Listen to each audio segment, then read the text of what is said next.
we lay aside for you. Oh, how we long to see your face.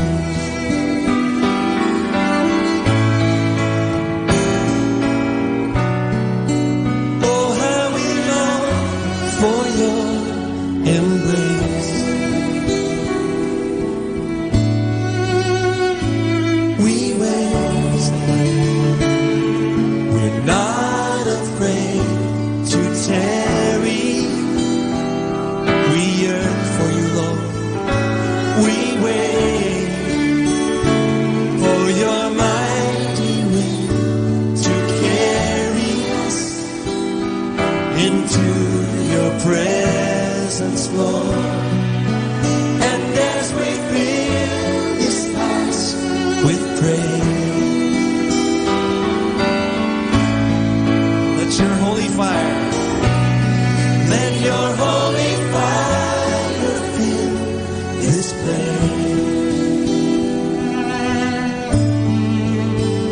As we wait, we wait for you, Jesus.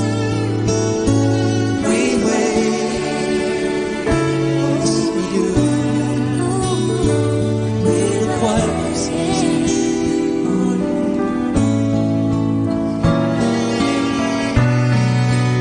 and as we fill this house with praise, let your holy fire burn. Let your holy fire fill this place right now. As we wait, as we wait, as we wait, we wait, as we wait, we wait.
time now is 1 o'clock in the afternoon. Let us now have our time check prayer.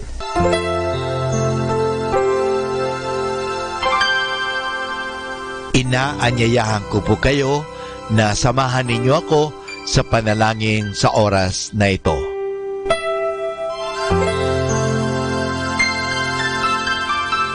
Panalangin ng isang kasambahay. Mapagmahal naming Ama, sa iyong tulong at pagsusubaybay, ako umaasa. Luwin mong matupad ko ng maayos ang mga gawaing bahay na kaatang sa akin. Biyayaan mo ako ng sipag, lakas ng katawan at tiyaga sa araw-araw upang maibigay ko ang paglilingkod na inaasahan sa akin. Luwin mo rin, kilalanin at igalang ng aking mga pinaglilingkuran ang aking mga karapatan bilang isang tao at bilang isang anak ng Diyos. Bigyan ako ng panahon ng pagpapahinga at unawain kapag ako'y nagkukulang. Mahirap ang aking kalagayan, Panginoon, sapagkat nakikipamuhay ako sa mga taong hindi ko kapamilya. Kaya huwag mo akong pabayaan. Samo at dalangin ko sa iyo na gawin mo silang makatarungan, mahinahon at mabait sa pakikipag-ugnayan sa akin at sa iba pang mga kasama namin. Pagpalain mo ako upang sa tamang panahon maranasan ko rin ang isang mas maayos at maginhawang buhay. Sa ngalan ni Jesus. Amen.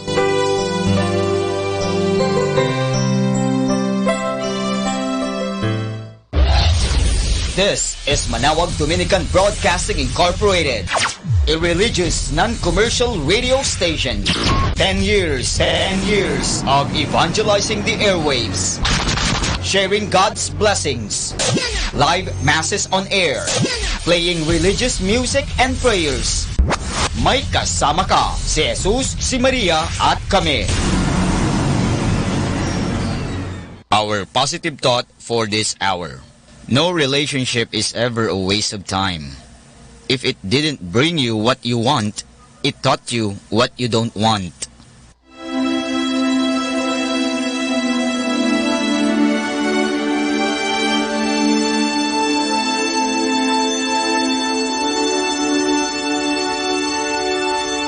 Isang mapagpalang pagbati po sa inyong lahat mula sa aming mga Dominikanong nobisyo dito sa Minor Basilica of Our Lady of the Rosary of Manaoag. Kayo po ay nakikinig sa binhi ng buhay. Nais mo naming ibahagi sa inyo ang bunga ng aming pagninilay sa Ebanghelyo ngayong 16 ng Pebrero, 5 linggo sa ordinaryong panahon. A reading from the Holy Gospel according to Matthew. Do not think that I have come to annul the law and the prophets. I have not come to annul them, but to fulfill them. I tell you this, as long as heaven and earth last, not the smallest letter or dot in the law will change, until all is fulfilled. So then, whoever breaks the least important of these commandments and teaches others to do so will be the last in the kingdom of heaven. On the other hand, whoever obeys them and teaches others to do the same will be great in the kingdom of heaven. I tell you, if your sense of right and wrong is not keener than that of the lawyers and the Pharisees, you will not enter the kingdom of heaven. You have heard that it was said to our people in the past, do not commit murder. Anyone who murders will have to face trial. But now I tell you, whoever gets angry with a brother or sister will have to face trial. Whoever insults a brother or sister is liable to be brought before the council. Whoever calls a brother or sister fool is liable of being thrown into the fire of hell. So, if you are about to offer your gift at the altar, and you remember that your brother has something against you, leave your gift there, in front of the altar. Go at once and make peace with your brother, and then come back and offer your gift to God. Do not forget this. Be reconciled with your opponent quickly when you are together on the way to court. Otherwise, he will turn you over to the judge, who will hand you over to the police, who will put you in jail. There you will stay until you have paid the last penny. You have heard that it was said, "Do not commit adultery." But I tell you this, anyone who looks at a woman with lustful intent has already committed adultery with her in his heart. So, if your right eye causes you to sin, pluck it out and throw it away. It is much better for you to lose a part of your body than to have your whole body thrown into hell. If your right hand causes you to sin, cut it off and throw it away.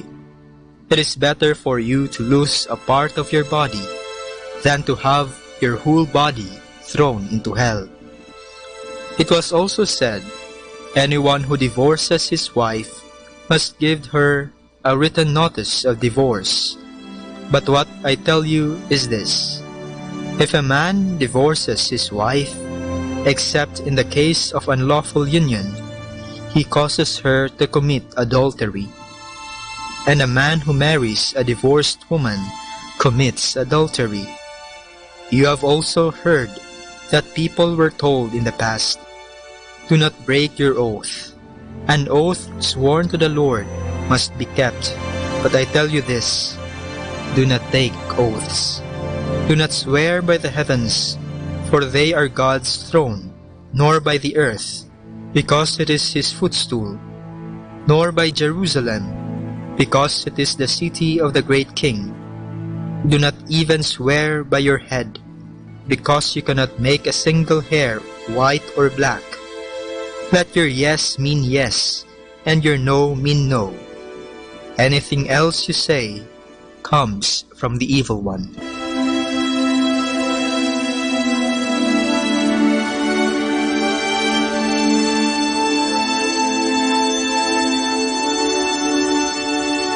Minsan nagreklamo ang demonyo sa Diyos. Alam mo, hindi ka makatarungan. Napakaraming tao na ang gumagawa ng kasalanan, pero pinapatawad mo pa rin sila. Sa katunayan, marami sa kanila paulit-ulit nang nagkakasala at paulit-ulit nang ginagawa ang isang kasalanan, pero malugod mo pa rin silang tinatanggap. Ako, nagkasala lang minsan, pinarusahan mo na ako habang buhay. Ngumiti lang ang Diyos at mahinahon siyang sinagot at sinabing, "Bakit? Minsan ba'y naisipan mong humingi ng tawad?" Bakit ba ang hirap humingi ng tawad? Bakit sa tuwing lumalapit tayo sa taong gusto nating hingan ng kapatawaran, ay tila ba may humihila sa atin palayo at sinasabing, "Huwag na lang kaya"? Nakakahiya? Nakakatakot? O iniisip mong hindi ikaw yung uri ng tao na humihingi ng tawad? Ngayong linggo, sinasabi ng ating Panginoon na humingi agad ng tawad mula sa mga taong nakaaway mo at magpatawad kung meron mang nagkasala sa iyo. Ayon sa isang manunulat, may 3 rason kung bakit mahirap humingi ng tawad. Una, ay dahil tila parang nawawalan tayo ng kapangyarihan, ng lakas. Ramdam natin na tayo ay lumiliit at bumababa. Bakit? Ito marahil ay dahil sa masyado na tayong nagiging mataas. Mataas ang tingin natin sa ating sarili. Kaya magpakumbaba, sapagkat ang taong mapagkumbaba ay hindi nahihirapang magpatawad. Pangalawang rason, natatakot tayong humingi ng tawad dahil hindi natin alam kung ano ang sagot na ating makukuha. Natatakot tayong hindi nila tanggapin ang ating mga pasensya. Natatakot tayo na baka negatibo ang sagot na ating makukuha. Natatakot tayo. Totoo, nakakatakot. sapagkat lingid sa ating kaalaman ang kanilang tugon, pero hindi ka dapat mabahala sa sagot nila, sapagkat mas importante na humingi ka ng kapatawaran at ginawa mo ito ng taos-puso at totoo. Makikita naman nila ito at nasa kanila na rin kung tatanggapin nila ito o baka kailangan pa ng panahon upang ang sakit at sugat ay maghilom. Pangatlo, nahihirapan tayong humingi ng tawad dahil natatakot tayong harapin ang totoong tayo. Natatakot tayo sa katotohanang sa kabila ng ating mga naabot, sa kabila ng ating katandaan, sa kabila ng ating mga pagdadasal, ay meron pa ring kulang sa ating sarili, na nagkakamali din tayo, na minsan tayo ang may mali at may kasalanan. Kaya nga dapat nating harapin ang mga katotohanang ito na tungkol sa ating sarili at tanggapin natin ito. Sa ganitong pamamaraan, mas madali ang humingi ng tawad. Sa mga dahilang ito, alin ang nakikita nating totoo sa atin? O kung hindi alin, ilan? Isa? Dalawa? Lahat? Dapat natin itong harapin. Kung wala, pagpalain ka ng Diyos sapagkat mas madali sa iyo ang humingi ng tawad. Lagi nating tatandaan na ang pagpapatawad ay hindi nangangahulugang mahina ka. Sa halip, ito'y nagpapakita na matapang ka sapagkat tanging mga matatapang at malakas lang ang kalooban ang nakakagawa nito. Kaya huwag tayong matakot na lumapit sa mga taong nasaktan natin, lalong-lalo na sa Diyos, at humingi tayo ng kapatawaran.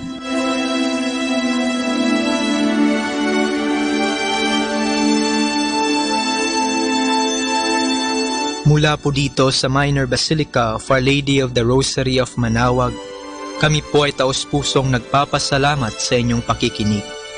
Naway patuloy po nating isabuhay ang salita ng Diyos. Patnubayan at pagpalain nawa tayo ng Panginoong may kapal. Hanggang sa susunod na linggo po, dito sa Binhi ng Buhay.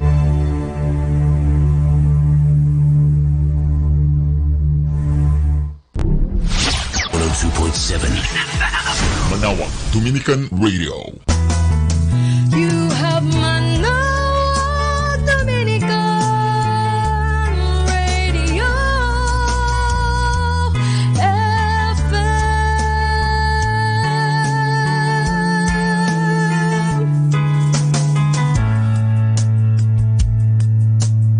Kasama natin to.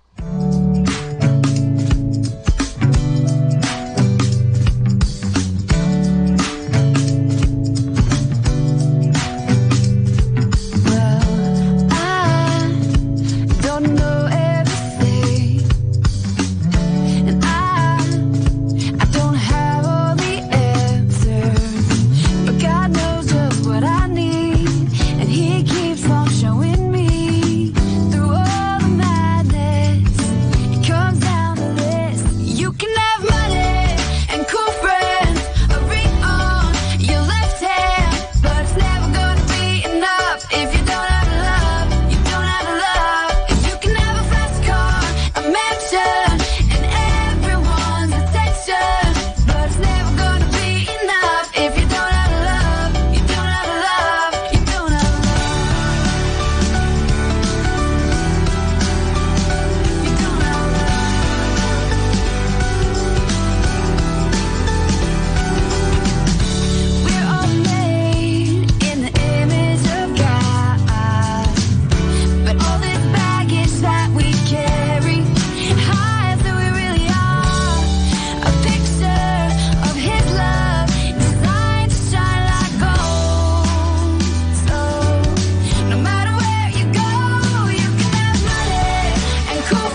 Kasama natin to. Atin pong pakinggan ang isang kwento sa Biblia ni Kasamang Cool. Ang pagtatayo ng simbahan noong unang panahon, hango sa libro ng Exodo, Kapitulo 25, versikulo 31 hanggang 40. Mga bilang 7. Ang mga tao ng Diyos ay naglalakbay mula sa Ehipto patungo sa bagong tahanang ipinangako sa kanila ng Diyos. Wala silang simbahan upang doon kausapin at makipag-usap sa kanila ang Diyos. Sila'y naninirahan lamang sa mga tolda at palipat-lipat ng lugar. Isang araw, sinabi ng Diyos kay Moises, "Sabihin mo sa mga tao na sila'y magdala ng handog para sa akin. Kunin mo lamang iyong mga handog na ibinibigay ng may kasiyahan. Sa pamamagitan ng mga handog na ito, gumawa ka ng isang magandang toldang simbahan. Pupunta ako roon at ako'y makikipag-usap sa inyo. Iyo'y magiging isang banal na lugar. Ang iyong kapatid na si Aaron at ang kanyang mga anak ang magiging mga saserdote ko." At itinuro ng Diyos kay Moises kung paano dapat gawin ang toldang simbahan. Sinabi pa ng Diyos, "Tumawag ako ng 2 matatalinong lalaki na mahusay gumawa ng magagandang bagay. Sila at ang kanilang mga katulong ang gagawa ng simbahan at dambana at ng mga damit para sa mga saserdote." Tinipon ni Moises ang mga tao at sinabi sa kanila ang bagay na iyon. Tuwang-tuwa ang mga tao nang malamang magkakaroon na sila ng simbahan. Nagmamadali silang pumaroon sa kanilang mga tolda at nagbalik na dala-dala na ang kanilang mga handog. Ang iba ay nagdala ng mga pulseras, singsing at mga alahas na ginto. Ang iba'y nagbigay ng magagandang tela at mga balat ng hayop. Ang iba namay nagdala ng mainam na kahoy. At tinawag ni Moises ang matatalinong lalaking pinili ng Diyos. Kanilang kinuha at tinunaw ang mga ginto at alahas. Pinagpuputol nila ang mga kahoy at binalutan iyon ng ginto. Itinayo nila ang mga kahoy na ito upang maging bahay ng Diyos at kinabitan iyon ng magagandang tela at mga balat ng hayop.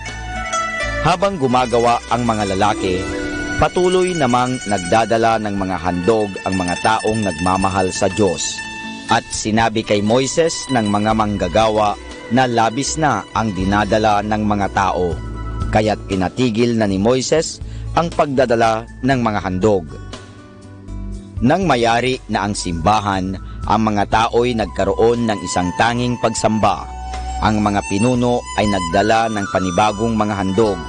Masayang masaya ang lahat, sapagkat mayroon na silang bahay ng Diyos. Dooy kanilang makakausap at masasamba ang Diyos.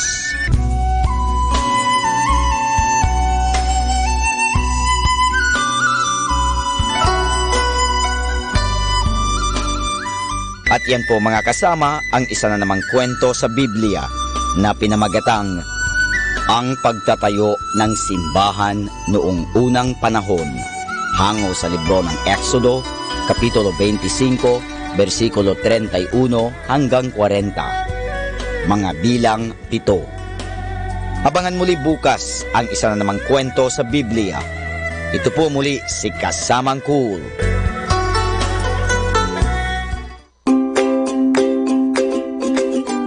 If you want to change the world, change your mindset. To change your mindset, change your perspective.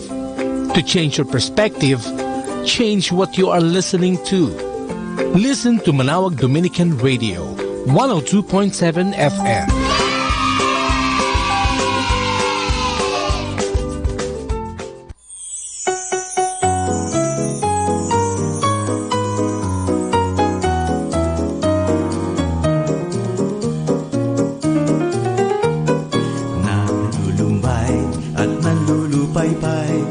Ang mga likha ng ating kamay, Siya ang buhay na di nabubuhay at nagbibigay buhay.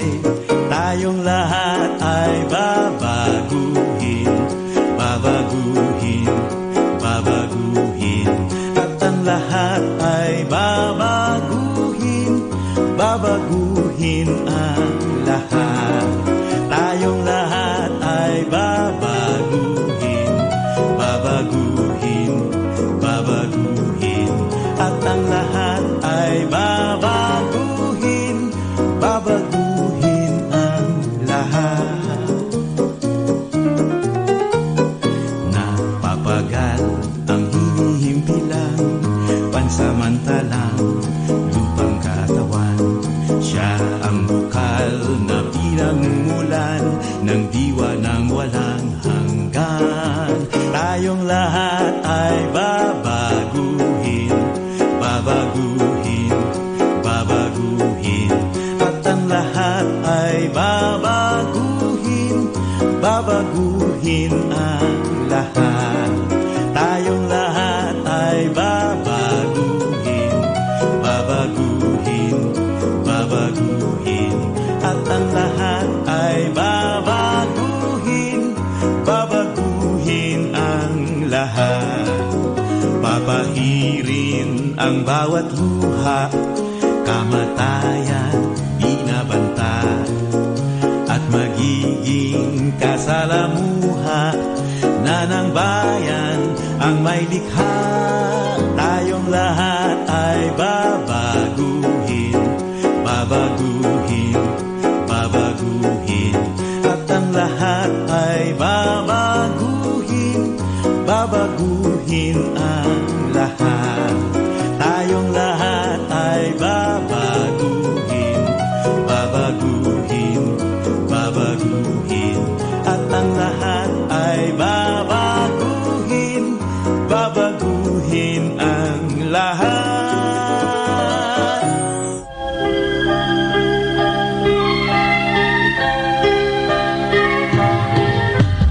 Footprints in the sand, He held me in His hand. He gave me strength to face the coming day. At times I felt alone, I was never on my own.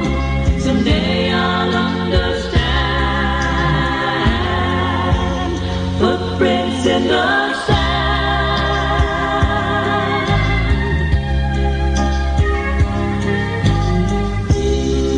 Last night I had a dream. I dreamed I was walking along the beach with the Lord, and across the sky flashed scenes from my life. And for each scene, I noticed two sets of footprints in the sand. One belonged to me, and the other to the Lord. And after the last scene of my life flashed before me, I looked back at the footprints in the sand. And I noticed that many times along the path of my life, especially at the very lowest and saddest times, there was only one set of footprints. Footprints in the sand, He held me in His hand. Someday I'll understand. Footprints in the sand.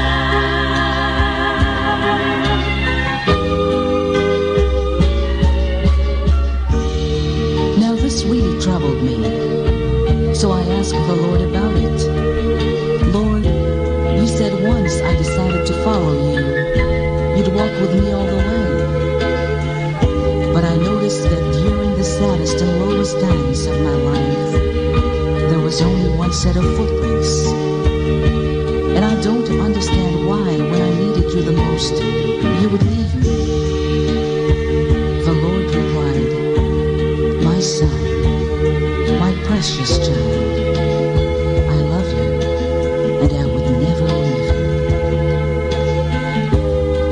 During your times of suffering, when you could see only one set of footprints, It was then that I carried you. Footprints in the sand. He held me in his hand. He gave me strength to face the coming day.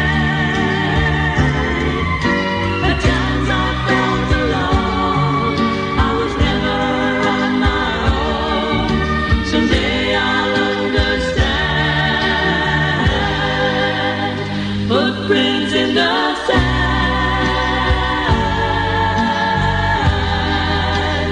Footprints in the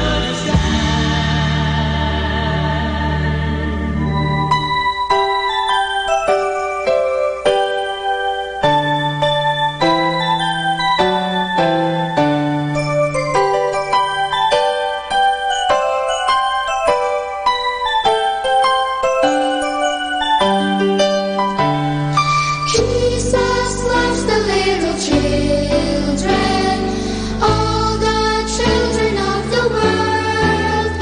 Red and yellow, black and white, they are precious in His sight. Jesus loves the little children of the world. Jesus loves the little children, all the children of the world. Red and yellow, black and white, they are precious in His sight. Jesus loves the little children of the world.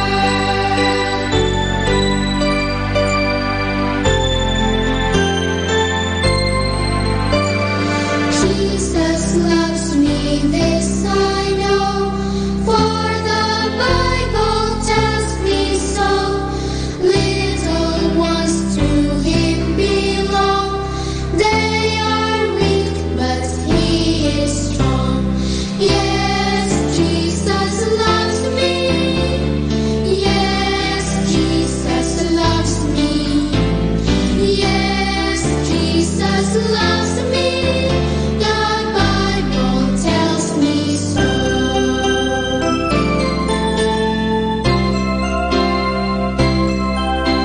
I'm so glad that Jesus loves me. Jesus loves me. Jesus loves me. I'm so glad that Jesus loves me. Jesus loves even me. I'm so glad that Jesus loves me.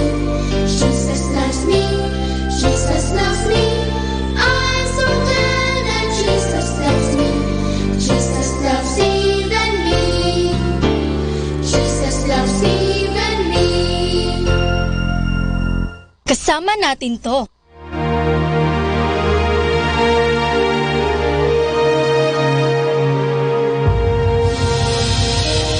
The Association of Religious Men and Women in the Archdiocese of Lingayen Dagupan, in cooperation with Manawag Dominican Broadcasting Incorporated, brings you the program Ang Forever Ko sa Diyos, the program that shares to our listeners the story of calling, missionary experiences, hope and dreams. Every Saturday and Sunday, Ang Forever Ko sa Diyos, Ang Forever Ko sa Diyos. O sinasadya mong di pansinin. Isang mapagpalang Sabado po ng hapon ang sumainyo at naway matanggap natin ang biyaya at pagpapala ng ating Panginoon saan man tayo naroroon. At medyo nag-iisa tayo ngayong araw na ito. Maski nag-iisa, nandyan naman po kayo, kaya hindi po ako nalulungkot. At alam kong may dahilan kung bakit ako naririto at nandyan kayo. Para pasalamatan, purihin at paglingkuran ang ating Panginoon sa ating maliit man na kakayahan.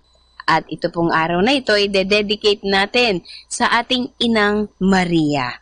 Okay, so sa Sabado po, Sabadong ito ay ang dispiras ng kapistahan ng Our Lady of the Rosary of Manawag. So Sunday ay isang napakalaking piyesta.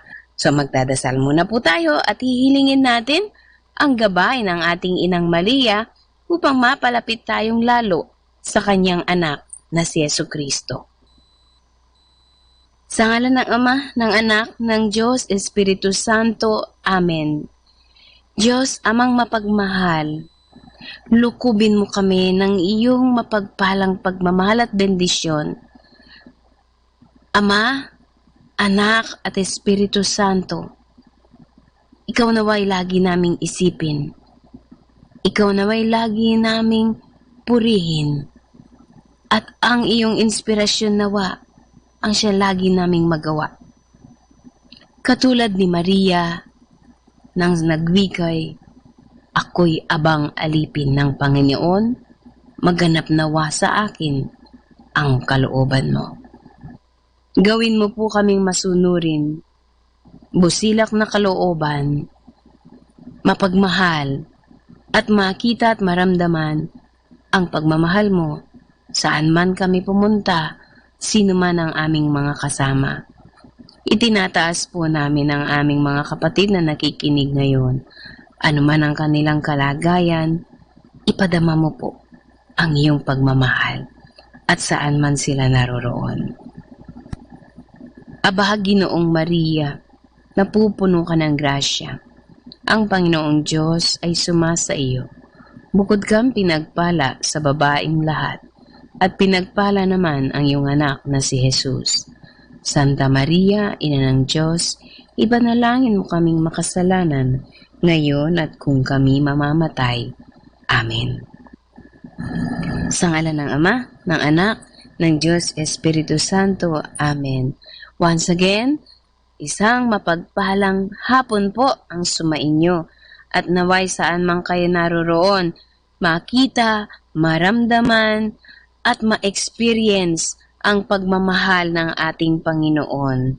Napakabilis po ng panahon at October na po, ilang buwan na lang, aba, Pasko na. Ayan.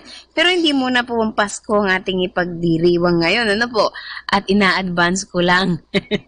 Ina-advance ko lang. Dito kasi sa Pilipinas, September pa lang, naku, Christmas song na po ang naririnig sa mga malls.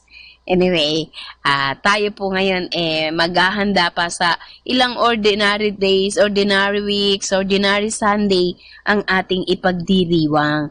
At makakaya pa. So, gagawin natin na talagang ihahandaan natin ang ating mga sarili sa pagdating ng ating Panginoon. At yun yung panahon ng Adbyento muna bago tayo pupunta sa Pasko. Ayan. Okay. Babatiin muna po natin ang lahat ng mga nagdiwang noong piyesta ni Saint Therese. Saint Therese of Child Jesus.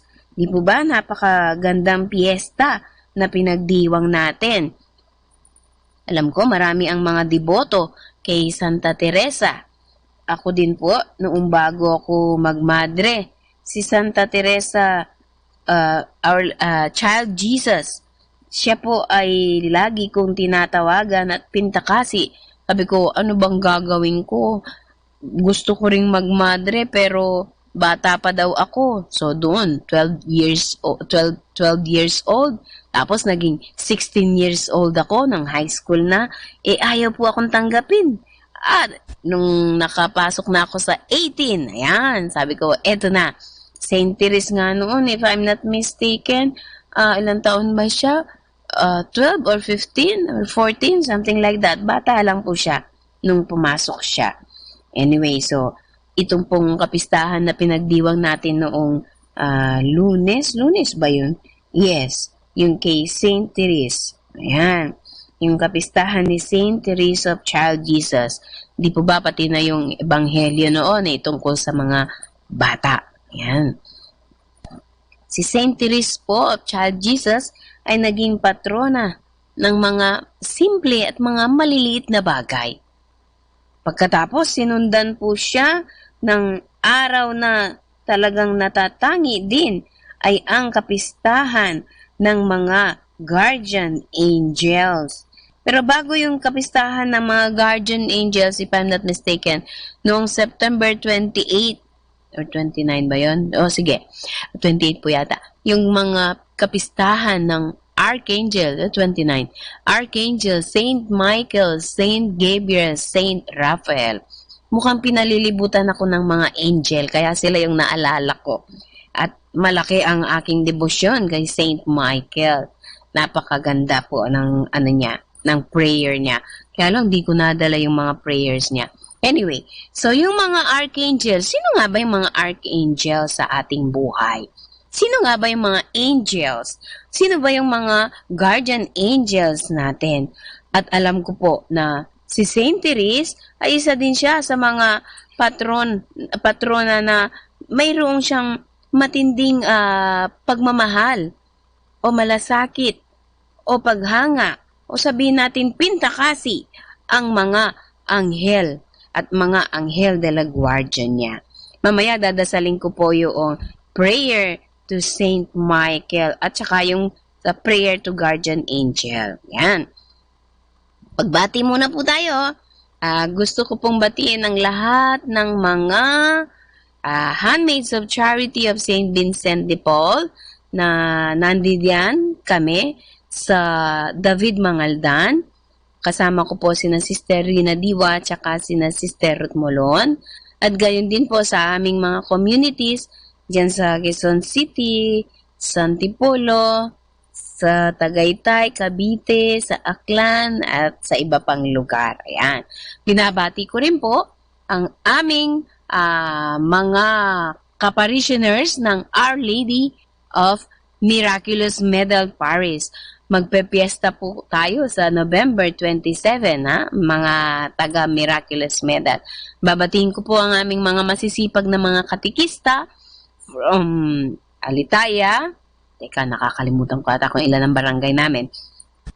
Alitaya, Amansabina, Benlag, Gisang, Landas, David, Gigisangan. Ayan. So, medyo matanda na po kasi kaya nakakalimot na.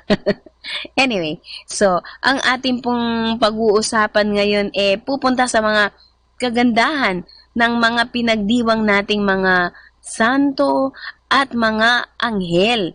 Tayo po ay may mga anghel de la guardia at madalas hindi na nabibigyan ng pansin ang ating mga guardian angel. At gusto ko pong iugnay kay Santa Teresa, Saint Therese of the Child Jesus.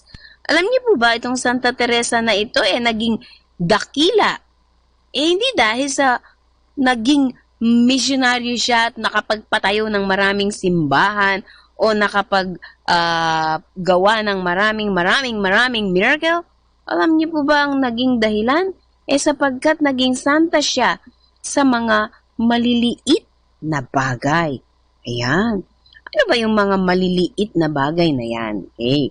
So, halimbawa, maliit lang na bagay ang magagawa mo kung ikaw ay nagbabiyahe at may masalubong ka na madalas po kapag nag-travel tayo at may matraffic, nagre-reklamo tayo, di po ba? At kapag nagreklamo na tayo, ayan na, mawawala ka na ng pasensya, may inis ka na. Sa halip na mainis ka, siguro manahimik ka. Bakit kaya? Ayan. Yung iba naman na nakasakay sa jeep, minsan, kasama ko rin po na nagre-reklamo. Reklamo na, ano na naman yan? Bakit naman ang traffic dyan? Gulo-gulo na ng ating palagi tayong, yan. Ay, naku, hindi natin alam, kaya pala may traffic, minsan may naaksidente. Anong ginagawa po natin? Nakikiisyoso, di po ba, madalas? O minsan, kaya pala may traffic, naku, may libing pala. Kayo po ba, kapag mayroong nadadaanan kayo na may traffic, naiinis po ba kayo sa halip na magdasal sa mga namatay? Ayan, so, si Saint Therese, kapag naiinis po siya, ang kanyang ginagawa, pinagdarasal niya. There was this incident sa buhay po niya, habang naglalaba sila, kasama niya sa kumbento, mga novices, mga madre. Sa kanyang paglalaba, lagi po siya, very reflective po siya. Yung isang madre, tawanan, at yung isang kasama yung novice, tawanan sila, hanggang sa ahagisan siya ng bula ng sabon. Sa halip na mainis po siya, ginagantihan niya ng isang ngiti, At sa kaibuturan ng kanyang puso, pinagdarasal niya iyon. Kaya natanong ko po sa inyo, kayo po kapag naiinis kayo, anong ginagawa niyo? Katulad po ba tayo ni Santa Teresa na ang mga maliliit na bagay ay nilalaan niya at ino-offer niya ito para sa kaligtasan ng mga kaluluwa. Ayan. Nabanggit ko po yung mga kaluluwa. Kaya po wala si Ate Silvana. Namatayan po sila. Pakidasal nga po ninyo si Monsignor Art Aquino. Sumakabilang buhay na po siya. Pagdasal po natin. Yan, sample ko. Kapag may naaalala kayo na namatay, o may nasasalubong kayo na patay, karamihan ang inahagis nila ay barya. Sasabihin nila, pamasahe daw papunta sa langit. Mali po yun. Hindi ang barya. Hindi rin ang malaking halaga. At hindi rin yung pagmamaktol natin o pagrereklamo kapag may traffic. Kung nakasakay ka sa jeep, o kotse, o makita mo may patay, tumahimik po kayo sandali. Dalhin po natin ang kaluluwa ng namatay, hindi sa pamamagitan ng paghagis ng barya, kung hindi sa isang taimtim na panalangin. At ganun pong ginagawa ni Santa Teresa. Santa Teresa, the Child Jesus, Saint Teresa of the Child Jesus.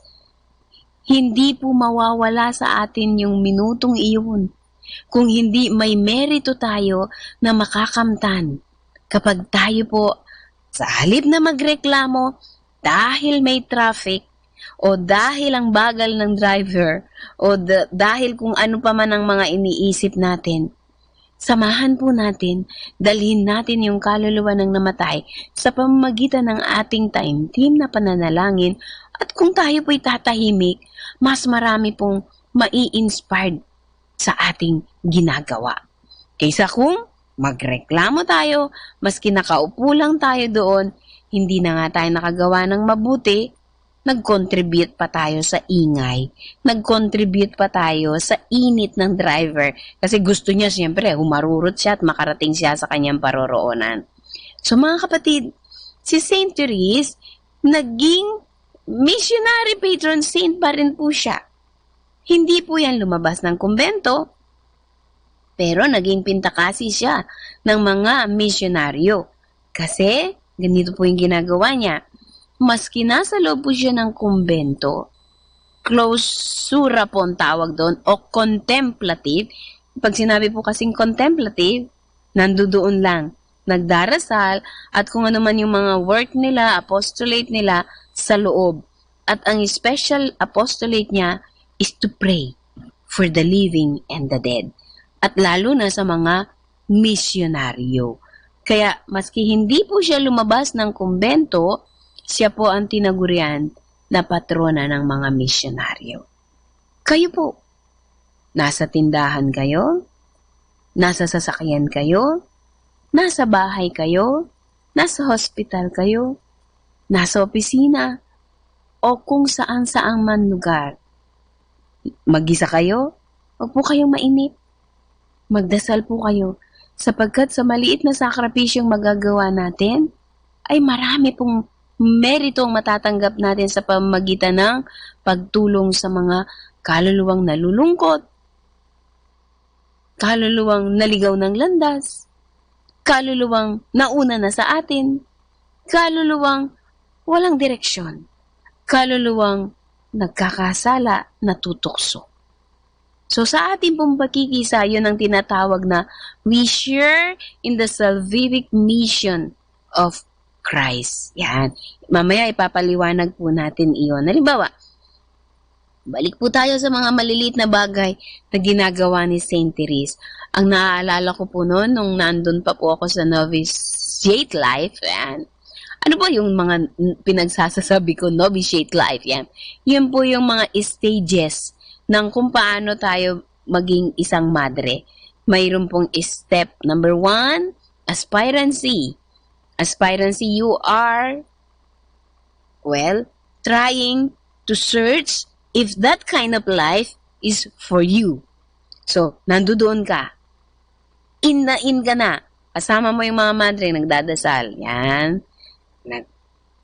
Kukwentuhan kayo. Recreation. Kumakain. Formation. And all the rest. Aspirancy. Then, postulancy, nandoon ka pa rin. Kaya lang medyo malalim na. Supposed to be kung noon kapag ka nagro-rosaryo ka, pagdating pa lang ng Our Father, Hail Mary, uupo ka na kasi hindi ka na pwedeng lumuhod, nangangawit ka na. Yan, sa postulancy, medyo naiintindihan mo na, kaya i-offer mo na yung mga sacrifices mo. Novitiate life, ito na po yung mas malalim na paraan upang lalo mong makilala ang sarili mo at ang kongregasyon, kung ano man ang kongregasyon na iyong pinuntahan. So, during the time, ikaw ngayon, babad. Yan. Kung gagamitin ko po yung mga salitang natin ngayon, babad na babad ka. Ibig sabihin, kilala mo na talaga at lubos mo nang naiintindihan. Si Saint Therese, as a novice, matindi ang kanyang hangarin na makaligtas ng mga kaluluwa. Kaya naman po, maski na ang kanyang mga kasamang mga novices noon, magmamadali silang maghugas ng plato.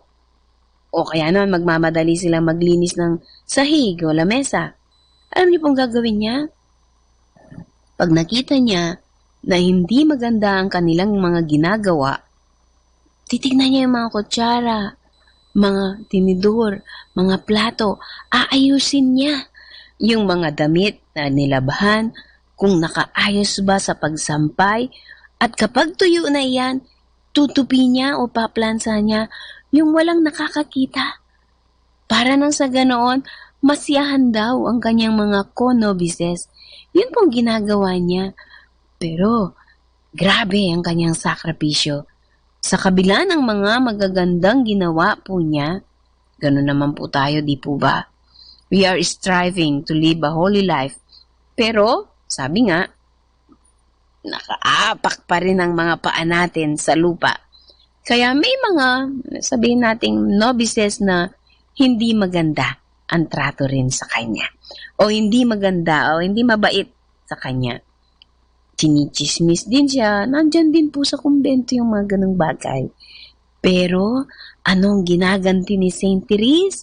Kapag nakikita po niya ang kanyang co-novices na gumagawa ng ganon, tayo ng ginagawa natin, gumaganti, sumisigaw, lumalaban, di po ba? Pero siya, ano pong ginawa niya? Pinagdarasal niya. Ang pinakamalaking bagay o contribution ni Saint Therese, hindi man siya nangaral, hindi man siya naglakbay, ay ang kanyang prayer, ang kanyang silence sa kabila ng lahat. Siguro, isa din po sa dapat nating kapulutan ng aral o tularan o gayahin ay ang pagiging tahimik niya at mapagnilay at mapagmasid. Sa kabila noon, binaon niya ang lahat ng ito ng may panalangin. Kung titignan po natin ang ating mundo ngayon, para bagang sabihin natin nakaka-desperate. Gera sa iba't ibang bansa, gera sa ating bansa, gera pati na sa pamilya. Nagkakawatak-watak. Kanya-kanyang prinsipyo, kanya-kanyang pananaw, kanya-kanyang hangarin sa buhay. Ang lahat gustong yumaman, ang lahat gustong maging instant. Kaya naman may mga tumataya ng loto. Hindi po ba? Nagbabaka sakali. Pero hindi ganun eh. Mayroong lahat talagang pagtsatsaga at kinakailangan ng sakripisyo. At kahit saan man tayo, hinahamon tayo ng pagkakataon. Mamuhay tayong banal at maging sa simpleng bagay. At kaya naman po, binibiyayaan pa rin tayo ng Diyos sa kabila ng kaingayan ng mundo, sa kabila ng gusot at sa kabila ng lahat ng mga bagay na napakabilis, instant. Instant noodles, instant cafe, instant serving, fast food, etc. Pati na ang buhay ng tao, instant na. Kasi wala na yung mga nagtatanim sa kanilang bakuran. Lahat gusto bumili na lang. Kaya naman gusto na rin ng lahat instant ang pagdating ng pera. Mga kapatid, ang nais po ng Diyos sa atin, minsan matuto tayong tumahimik. Matuto tayong slow down. Matuto tayong magnilay. Kaya siguro itong mga santo, itong mga nakaraang linggo, magmula kay Santa Teresa, the little child, little flower, puro mga simple, puro mga bata. At after that, a guardian angel. Anong sabi sa Ebanghelyo? Let the little children come to me. Mga little things. Patrona si Santa Teresa. Ang ganda. At titignan po natin, nasaan yung mga little things na nami-miss natin. Kadalasan, binibigyan natin ng importansya ang mga malalaking bagay, pero nakakaligtaan natin yung mga malilit na bagay na siyang nagiging hagdanan patungo sa kabanalan. Natanong ko po kayo kanina, ano pong ginagawa niyo pag may nasasalubong kayong mga nililibing? Hinahagisan niyo ng barya sa halip na ipagdasal? Yan. So, ito po siguro ang bibigyan natin ng pansin yung mga maliliit na bagay. Maliliit na bagay, sa simula pa lang ay nagiging hagdanan ito patungo sa ating kabanalan at pamumuhay na masaya. Yan. So, titignan po natin. Sa halip na magreklamo, magdasal po tayo. Tignan natin ang ating sarili. Baka naman gusto ng Diyos magnilay tayo sa kung anuman ang meron tayo ay magpasalamat tayo sa Diyos. Yan. So, introduction pa lang po iyan sa ating pagninilay. At gusto ko pong bigyan natin diin ang mga maliliit na bagay. Dahil ang pinag-uusapan natin ay ang mga maliliit na bagay. Pupunta po ako sa mga maliliit na bagay na minsan ay napaka-importante at minsan hindi na natin nabibigyan ng pansin na nakaka-distract pala sa halip na makabigay ng tulong sa ating pagsamba sa Diyos. Okay? So, dasalin muna po natin ang prayer to Saint Michael kasi naunang piyesta ito at gustong-gusto ko pong ibahagi ito sa oras ng temptation, sa oras ng confusion, sa oras na wala kang magawa, bored ka, ay, boring na ka mo. Hindi ka dapat maboring kapag ikaw ay nag-iisa. Sapagkat may guardian angel at si Saint Michael ang magpo-protect sa iyo. Yan. So, ready na po kayo? Babagalan ko po yung dasal. Ito po ang dasal ni Saint Michael. Konting background po. Kung natatandaan po ninyo, there was this battle. Si Saint Michael at si Lucifer. Si Lucifer, sa halip na sumunod siya sa Diyos, nagrebelde siya. Siya yung nilikha ng Diyos na pinakamagandang anghel. Halos kawangis na siya ng Diyos. Pero anong ginawa? Sabi niya, hindi. I will not obey. I will not follow what God asked of me. So, hindi siya sumunod. Pero, tumulong at naging protector si Saint Michael. Si Saint Michael po ang siyang lumaban kay Lucifer na dati siya yung pinakamagandang angel, si Lucifer ay naging devil. Kaya naman, nais ko pong ipakilala sa inyo si Saint Michael na kapag kayo'y nangihina, natatakot, confused, nagugulumihanan, at para bagang naduduwag, tawagin po ninyo si Saint Michael at ito po yung dasal niya. Simple at napakaliit lang po. Dadasalin ko siya. In the name of the Father, and of the Son, and of the Holy Spirit. Amen. Prayer to Saint Michael. Saint Michael the Archangel, defend us in battle. Be our defense against the wickedness and snares of the devil. As God rebukes him, we humbly pray that you, O Prince of the heavenly host, by the power of God, cast into hell Satan and all the evil spirits who prowl about the world, seeking the ruin of souls. Amen. In the name of the Father, and of the Son, and of the Holy Spirit. Amen. Samahan nawa tayo ni Saint Michael, ma-inspire tayo sa anumang ating gagawin, ilayo tayo sa kapahamakan, protektahan tayo sa anumang tukso, anuman ang takot, anuman ang agam-agam, anuman ang mga bagay na makakadistract sa atin para sambahin at purihin ng Diyos, si Saint Michael nawa ang ating magiging defender. Yan.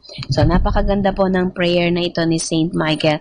Ito yung ating opening baga. After ng mahabang introduction natin from the inspiration that I got from Saint Therese of the Little Flower. Okay. So, yun po yung sa ating kay Saint Michael. Ayan na. Okay. So, pupunta po tayo sa ano yung mga nabanggit ko kaninang mga maliliit na bagay. At minsan, ang mga maliliit na bagay na yan, yun po yung ating nakakaligtaan. Okay. Umpisan po natin, linggo na naman po bukas, Sunday, at magdiriwang po ng kapistahan dito sa Our Lady of Manawag. Kapistahan ng Our Lady of the Most Holy Rosary. Yan. Kapag tayo po ay nagsisimba, madalas, naghahanda tayo ng damit na isusuot, kung ano yung sapatos, kung ano yung bag, lahat ng mga paraphernalia na kakailanganin. Pero, ano po ba yung disposisyon ng ating puso? Malay mo yung misang iyon na atinan mo. Dapat ganito po yung idea natin.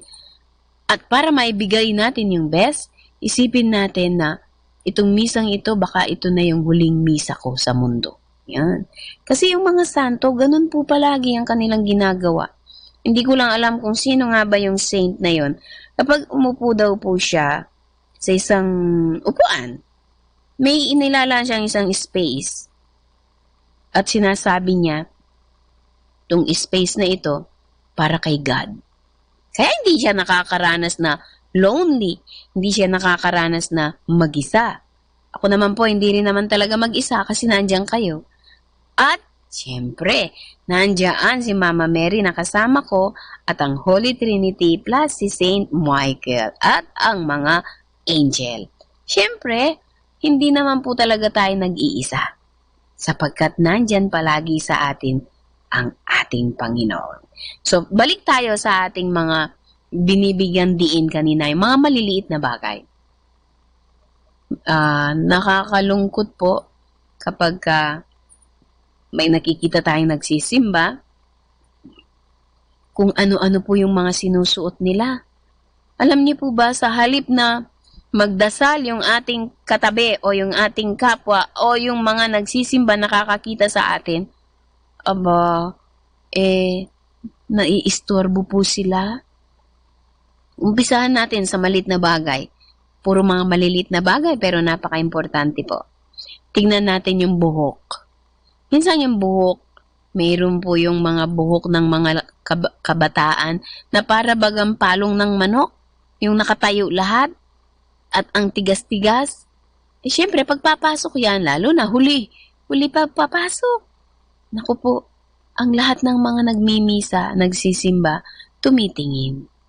Mga kapatid, sa ating pong gagawing maliit na bagay, kung ito po ay nakakatulong, continue. Pero kung ito po ay nakaka-attract ng attention para alisin yung ating attention sa Diyos, lalo na kapag nagmimisa, pakiusap po, mag-ayos po tayo. Magsuklay at mag-ayos ng buhok. At para naman pong awa, wag naman pong iba-iba ang kulay para lang mapansin. Kaya po nag-iiba-iba ang kulay. Sasabihin nila, type lang daw, wala lang. Kapag nagsisimba, sana proper. At yun po yung paalala namin sa aming mga kabataan. At siguro ito po yung inspirasyon na gusto ko rin pong ipaalaala sa mga nagsisimba. Sa inyo po na mga nakikinig. Ultimo yung mga damit. Lalo na po yung mga kabataan ngayon. Hindi ko alam kung sinasadya or what. Pinupunit na po. Pinupunit na talaga. Kung hindi butas-butas, maikli. Kung hindi maikli, malinaw. Kung hindi malinaw, wala nang tali. Kung wala, di ko na po alam kung anong sasabihin ko. Whether you like it or not, nagiging instrumento kayo ng demonyo. Sorry po kung sasabihin ko po ng tahasan. Kung may mga nagsisimba, properly attire ang suot nila. At dadating ang isa dyan, malinaw na malinaw, halos kita na yung, ewan ko po kung ano yung nakikita na. At pagkatapos, napakaikli pa, patawarin po. Iyon po ay mga kasangkapan ng demonyo para ang mga nagsisimba ay tumingin sa kanya, madistract sa halip na mag-concentrate sa kanilang panalangin. Sana, tignan din po natin, ano po ba yung makakapagpadala sa atin sa langit kasama yung ating mga kapwa kung tayo ay makikita. Yan. So, tignan natin Ang mga bibigyan ko po yung mga malilit na bagay. Pag pumunta kayo sa simbahan, may holy water po doon. Pinapansin pa po ba? O kaya naman dire-diretso lang? Actually, may holy water doon as a reminder nung pong tayo ay bininyagan. At ang tubig na yon, anong simbolo? Nag-aalis ng kasalanan. At dahil doon, paalaala sa atin, tayo'y naging anak ng Diyos. Ako'y Kristiyano. Kaya napakaganda po ang simbolo ng cross. Pagpapaalaala nung tayo'y bininyagan, ako ay pag-aari na ng Diyos. Ako ay sa Diyos. Ako'y anak na ng Diyos. Ako'y kapamilya ng Diyos. Kaya yung paggawa o pag-sign of the cross, sana po gaundahan naman. Hindi naman yung nagmamadali na para bang ang cross ay kapiranggot lang, kasing laki lang ng ilong nila, yung sign. Diretso po yun sa noo. May the Lord be in my mind. Maging sentro siya ng aking isip sa tiyan na naging tao sa sinapupunan ni Maria. At ang dalawang balikat, simbolo na magawa ko nawa ang lahat ng ito sa pamamagitan ng Espiritu Santo. Kaya dapat bigkasin din ng maganda in the name of the Father and of the Son and of the Holy Spirit. At sa tuwing ginagawa po natin iyon, alam niyo po ba kung anong nangyayari habang sinasawsaw natin yung ating kamay doon sa holy water? Actually, may prayer din po yun. Yung pagka-entrance sa simbahan, yung holy water at nagsa-sign of the cross. Actually, ito yung prayer. By this holy water, may my sins be forgiven. Doon pa lang po, mayroon ng paghingi ng tawad. Kaya very significant po yung holy water, hindi dahil lang display. Kung hindi, ang bawat papasok sa simbahan ay makakatanggap ng kapatawaran. Sa simula pa lang may pagpapatawad na. Mayroon ng confession sa parte ng tao kasi humihingi siya na mapatawad ang kanyang kasalanan. At habang ginagawa yung sign of the cross, hopefully, maganda and proper yung pagsa-sign of the cross, mayroon tayong pananampalataya na ang dinadasal natin, sinasabi natin, isinasa puso po natin. Kaya makahulugan ang bawat ginagawa nating mga maliliit na bagay. Sinimulan natin kanina, pagpasok sa simbahan, tayo po napapansin niyo po ba yung maliit na kandila o ilaw na para mapungay na pipindot-pindot na yung para bagang ang kandila ay namamatay-matay o ang ilaw ay papatay-patay pero hindi siya patay? Yun po ang ilaw na nagtatanod sa Blessed Sacrament. At kapag pumasok po tayo sa simbahan, dapat bilang paggalang, nagje-genuflect po tayo. Iyon ay ang tanda ng paggalang at pagkilala na nandoon ang Blessed Sacrament. Yan, so maliit na bagay pero napaka-importante po. Ano ang diferensya ng chapel na walang ilaw doon sa harap ng Blessed Sacrament? Ano yung, actually wala po silang tabernacle doon kapag tinatawag natin na kapiliang maliit. Ang kadalasan mayroon ay ang parokya. So tignan po natin ang mga parokya. Bakit, sister, mayroong kandila?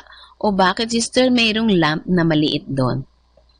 Supposed to be, tayo po yung nagbibigay ng tanod doon at nagdadasal. Pero dahil alam ng Diyos, kailangan ng ating katawan ang kumain at magtrabaho, hindi po tayo makakatanod doon ng buong buhay natin. Pero at least, mayroon tayong isang oras na magsimba sa loob ng isang linggo. At yun yung Sunday. At matatanggap ang kanyang katawan. Once lang sa isang linggo ang inihiling ng Diyos. Pero kung kaya mo, di ba gusto natin araw-araw kumakain? Kumakain tayo ng may breakfast, may merienda, may lunch, mayroong merienda, may dinner, may midnight snacks. 6 po yun. Pero, binibigyan lang natin ng pagkain ng ating kaluluwa tuwing linggo. Naku, malnourished po. Payatot po ang ating kaluluwa. Tandaan po natin, ikaw at ako ay kaluluwa. Binihisan tayo ng katawan at kaya tayo naging tao, gusto ng Diyos na ipadama niya ang kanyang pagmamahal at naging tao siya para makasalamuha natin siya.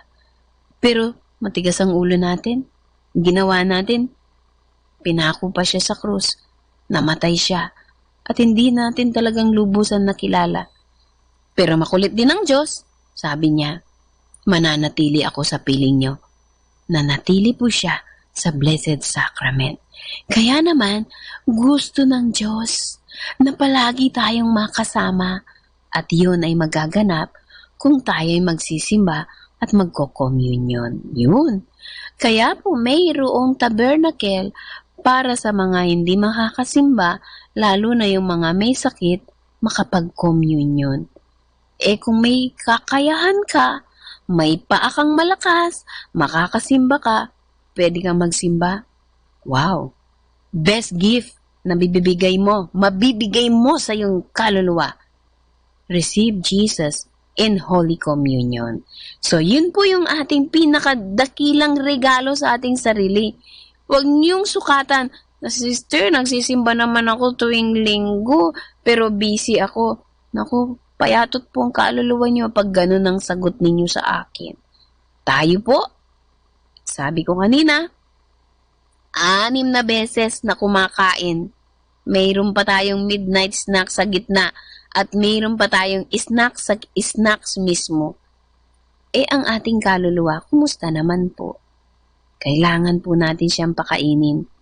At yun ang hiwaga ng Diyos kung bakit pinili niyang maging tinapay, maging hostya, at manatili sa Blessed Sacrament. Hindi siya malayo. Hindi tama yung kantang From a Distance. Hindi nandyan siya. Kaya lang tayo yung lumalayo. So, tignan po natin. Ano pa yung mga maliliit na bagay na namimiss nating bigyan ng importansya? Pagpasok natin sa simbahan, make the sign of the cross properly. Ito po yung madalas at hindi alam ng lahat. Sister, pag nagmimisa, saan po ako magje-genuflect na? Sa altar or sa Blessed Sacrament? Ayan. Napapansin niyo po kapag papasok na ang pare, papasok pa lang siya, magbabaw siya. Hindi pa nagmimisa, ha? At kami rin po, maski kapag hindi pa nagmimisa at nandoon yung altar at nandoon yung Blessed Sacrament, nakikita namin nandoon yung Blessed Sacrament, as a respect, nakatingin ka sa Blessed Sacrament at nagbabaw or nagje-genuflect. Ngayon, may misa na. Nagsimula ng misa. Kung ma-observe niyo po, bakit tinahalikan ng pare ang altar? Okay. Inahalikan po niya sa simula ang altar sapagkat ang altar ay ang nagiging body of Christ. Katawan na po ni Kristo iyon. Kaya ang altar, kapag walang misa, hindi po dapat, ulitin ko po, hindi dapat papatungan ng kung ano-ano. Bakit? Iyan po ay ang naging table na kung saan pinagdiwang ang misa at sa oras na magmisa si Father, ang table ay nagiging katawan ni Kristo. Body niya. Kaya naman ninahalikan po niya. At habang nagmimisa, kung mapapansin ninyo ang mga magbabasa, first reading, second reading, or intercession, o ang mga mag-o-offer, magbabaw po sila sa altar, hindi na sa tabernacle. Bakit? Nandoon na po si Kristo. At sa oras na magmisa si Father, maski si Father ay bata o matanda, siya na po, o tinatawag natin, alter Kristo. Siya na po ay nagiging si Kristo. Ibig sabihin, hindi tayo nagdadrama-drama. Kung hindi, ang salita ni Kristo kapag sinabi niya, "This is my body, this is my blood." Ano po yung kailangan doon? Yung ating pananampalataya. At kaya naman sa ating mga Katoliko, kapag natapos po yung misa ni Father, kung titignan po natin, yung hostya, yung host na consecrated, na after ng Mass, hindi po ibabalik sa plastic, hindi ilalagay sa Tupperware, o hindi ilalagay doon sa aparador. Yun po ay katawan na ni Kristo. Kaya naman, hindi po ibabalik doon kung hindi doon sa tabernacle. And after the Mass, isususi na po yung tabernacle. Sapagkat bilang paggalang at ang simbolo ng kandila o ang lamp na hindi pinapatay hanggang nandoon si Jesus sa Blessed Sacrament. Ngayon, tapos na ang misa, sister. Wala na si Father. Mag-isa na lang ako. Saan po ako titingin at magje-genuflect? Doon na po sa tabernacle. Maliwanag agad yung aking kausap. Kayo po, bilang paggalang, Diyos ang nasa tabi niyo. Kayo po ba'y kakain dyan? Kayo po ba'y iinom dyan? Kayo po ba'y makikipagtsikahan sa kaibigan niyo? Gaano man kaimportante yung sagot niyo sa cellphone? Hindi po, di po ba?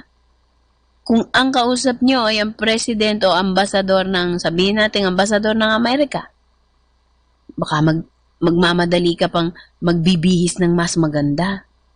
Ganon din po ang ating dapat maging trato kapag nasa simbahan tayo. Walang nakakakita, pero Diyos ang nakakabatid ng lahat. Kaya mga pumapasok sa simbahan, paalaala po, tanggalin din po yung sombrero. Hindi po kasi proper. Kung ikaw ay pupunta sa isang, sabihin na lang natin, isang bahay, o maski na sa opisina ng presidente, nakasombrero ka, tatanggalin po ninyo, di po ba? Ganyan po ang dapat na maging attitude natin. Ang simbahan ay bahay dalanginan. Pag sinabing bahay dalanginan, hindi na tao, kung hindi yung paggalang mo sa Diyos na nakakataas sa higit pa sa presidente o ambasador. Kaya naman, ang dapat pong maging attitude natin, paalala po, bukas linggo na. Check po natin. Baka sabihin natin, kasi sister, yun ang nakikita ko. Kasi sister, yun na yung nakaugalian ko. Kasi sister, yun na yung sanay ko. Hindi po tama. Maski nasanay kayo. Hindi po maganda. Sapagkat ang simbahan, gaano mang kaliit, may nakakakita o wala, may CCTV o wala, nakikita po tayo ng Diyos. Sapagkat kung ano yung trato natin sa Diyos, balang araw, ganun din ang gagawin sa atin ng Diyos. Kaya kung hindi po tayo familiar sa Diyos, abay sa simbahan, kumakain ka, nagse-cellphone ka, nakikipagtsikahan ka, nakikipagkwentuhan ka, ang damit mo ay parang galing kang nagbasketball. Naku, mukhang naalala niyo po yung sa gospel, nag-invite ang hari, inutusan niya yung kanyang mga katiwala, sige, mag-imbita kayo. At may mga dumating, kaso, yung iba, dumating, kaya lang hindi po properly attire. Yung kanyang damit hindi akma sa okasyon. Tinaboy po. Pinalabas. Balang araw, kung hindi po tayo mag-aayos ng kung ano yung nararapat, baka sasabihin sa atin ng Panginoon, labas ka. Hindi ka nararapat. Kapag tayo po ay pupunta sa simbahan, linggo na naman po, yung nararapat ang isuot po natin. Yung ating attitude, yung ating disposisyon. Alam mong magsisimba ka, magdadasal ka, siguro i-off or i-silent mode na muna yung cellphone natin. Ano po? Pwede naman madala siya, okay. Wala namang bawal. Kaya lang, ihanda na natin yung ating sarili. Ihanda na natin yung ating puso. Kung tayo po ay pupunta sa party, inahanda natin yung ating sarili. Nagpapaganda tayo, pati yung damit natin, pati na yung ating kung sino yung mga makakatabi, ano yung kakainin, ano yung kulay ng bag ninyo. Ganon din po sa simbahan. Magsisimba tayo. Ano yung ating ihahanda? Misa ito. Kailangan, ano yung mga gusto kong ipagdasal sa Diyos? Ano yung dapat kong ipagpasalamat? Uy, anniversary pala. Uy, patay na pala si Juan, o ipagdadasal ko. Siguro, iyon po yung dapat nating ihanda. Sapagkat, lahat tayo, balang araw, magbibigay ng account sa Diyos. Nasabi ko kanina, mga maliliit na bagay. Pero kung nakakagawian na natin, nakakasanayan na natin, mahirap na pong alisin. Pero bago pa mahuli ang lahat at sasabihin sa inyo ng ating Panginoon, naku, hindi ka naka-attire, hindi ka naka-properly attire, doon ka, labas ka, hindi ka kasama. Naku, nakakalungkot naman po yun. So sana, tignan po natin ano yung ating disposisyon kapag tayo nagmimisa. At ito pa, ang gusto ko pong ipakita sa inyo. Madalas, kapag nagmimisa, palingon-lingon sa kung saan-saan. Unless yun po yung sign of peace. Of course, babatiin natin yung ating mga kasama o mga katabi. Pero kapag tayo po ay nagsisimba, bago pa lang magsimula ang misa, dapat iset na po natin yung mood o yung atmosphere of prayer. Hindi na po tayo makikipagkwentuhan, sasara ng cellphone or off or silent mode. Ibig sabihin, yung silence ng bibig natin ay makakatulong para magkaroon tayo ng internal silence. Para ma-inspired ka lalo, ikaw mismo natatahimik, ay nagiging isang testimony po. Nagbibigay ka ng good example sa iyong katabi. At dahil dito, naku, ang taong makakatabi mo sa ayaw at sa gusto mo, magagaya, natatahimik din.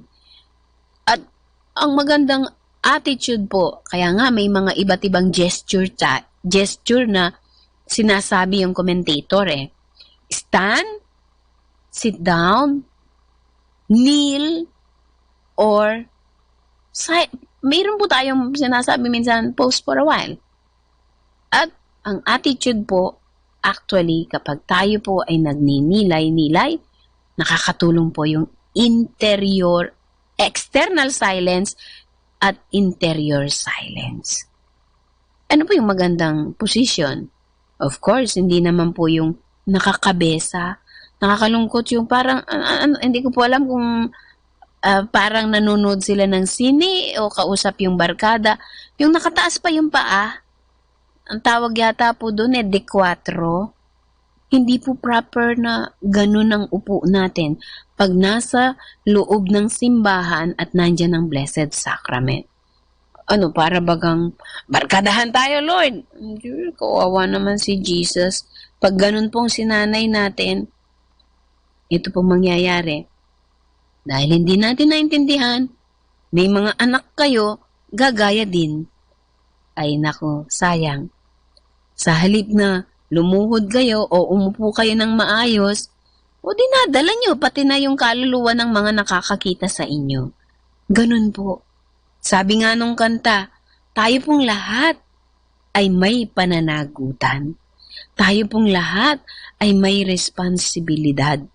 Responsibilidad mo sa iyong katabi, sa nakakakita sa iyo, malayo man o malapit, sa nakakarinig sa iyo, malayo man o malapit. Kaya nga po, ako palaging nagdarasal, sabi ko, ano man po ang nasasabi ko dito, sana ma-inspired ang mga tao. Kung hindi man, patawarin mo po ako, Panginoon. Sana hindi ako nagdulot ng iskandalo o maling turo. At sana, lagi, ito yung gusto ng Diyos, na may madala akong isang kaluluwa man lang sa langit, araw-araw. Yan hindi na isang iglap, 10 kaluluwa kaagad. Mahirap po yun. Ang kailangan po natin lagi talaga tayong isipin, mamuhay, at alalahanin na nasa presensya tayo ng Diyos. Mag-isa ka o may kasama ka, lagi nating isipin na nandiyan ng Diyos. So, yung ating pong posisyon, yung mga iba't ibang posture, nakaupo, may nakakakita, lalo na sa simbahan. Iwasan po natin yung pagte-text. Nandyan tayo sa loob ng simbahan, nagte-text, labas ka muna.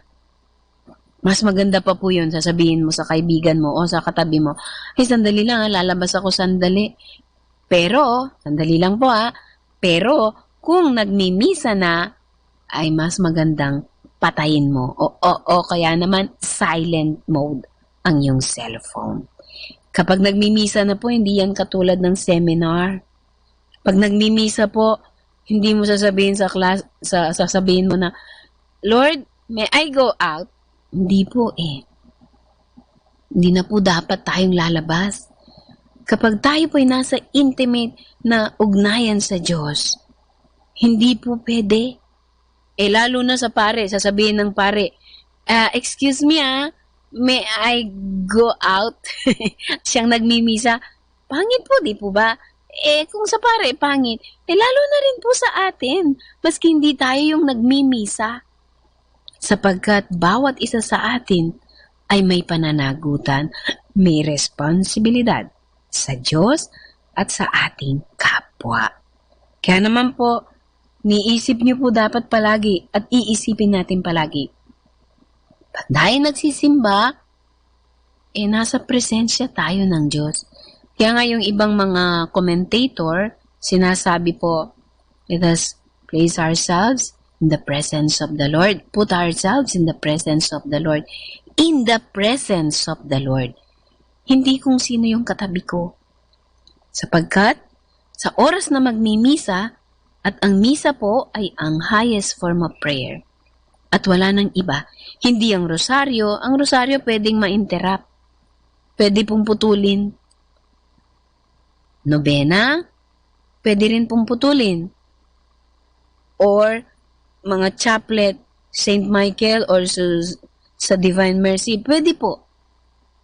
Kung ikaw ay talagang there's this necessity na you have to go for may emergency, pwede po. Pero misa, tapusin po. Kaya ini-encourage namin ang mga bata, huwag magdala ng pagkain maski tubig. Mga magulang, kung sakali po kayo po ay may mga bata maliliit, sanayin po sila, huwag bibigyan maski candy. Sabihin po natin, nakikita tayo ni Jesus at gusto ni Jesus na magdasal ka, nandyan siya sa altar. So, yun po yung ating way na ma-educate natin yung mga bata sa mga maliliit na bagay. Sabihin mo, ay sister, maliit lang naman to bata naman siya Nagsisimula po dyan ang katisismo sa mga bata. Kung sinanay ng magulang, bibigyan siya ng pagkain o candy o tubig, uulitin po yan ng bata. At yung ibang mga bata gagaya at hihilingin sa kanilang mga magulang na bigyan sila ng pagkain, aba, kayo po ang nagpahamak sa bata. Sabi nga ng gospel, I think last Thursday po ata iyon or last week pa yata.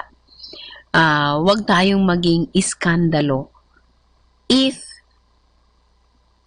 kung makaka-iskandalo tayo, better for us na hindi na tayo gagawa ng isang bagay. Kasi napahamak ang kaluluwa ng taong makakakita sa atin.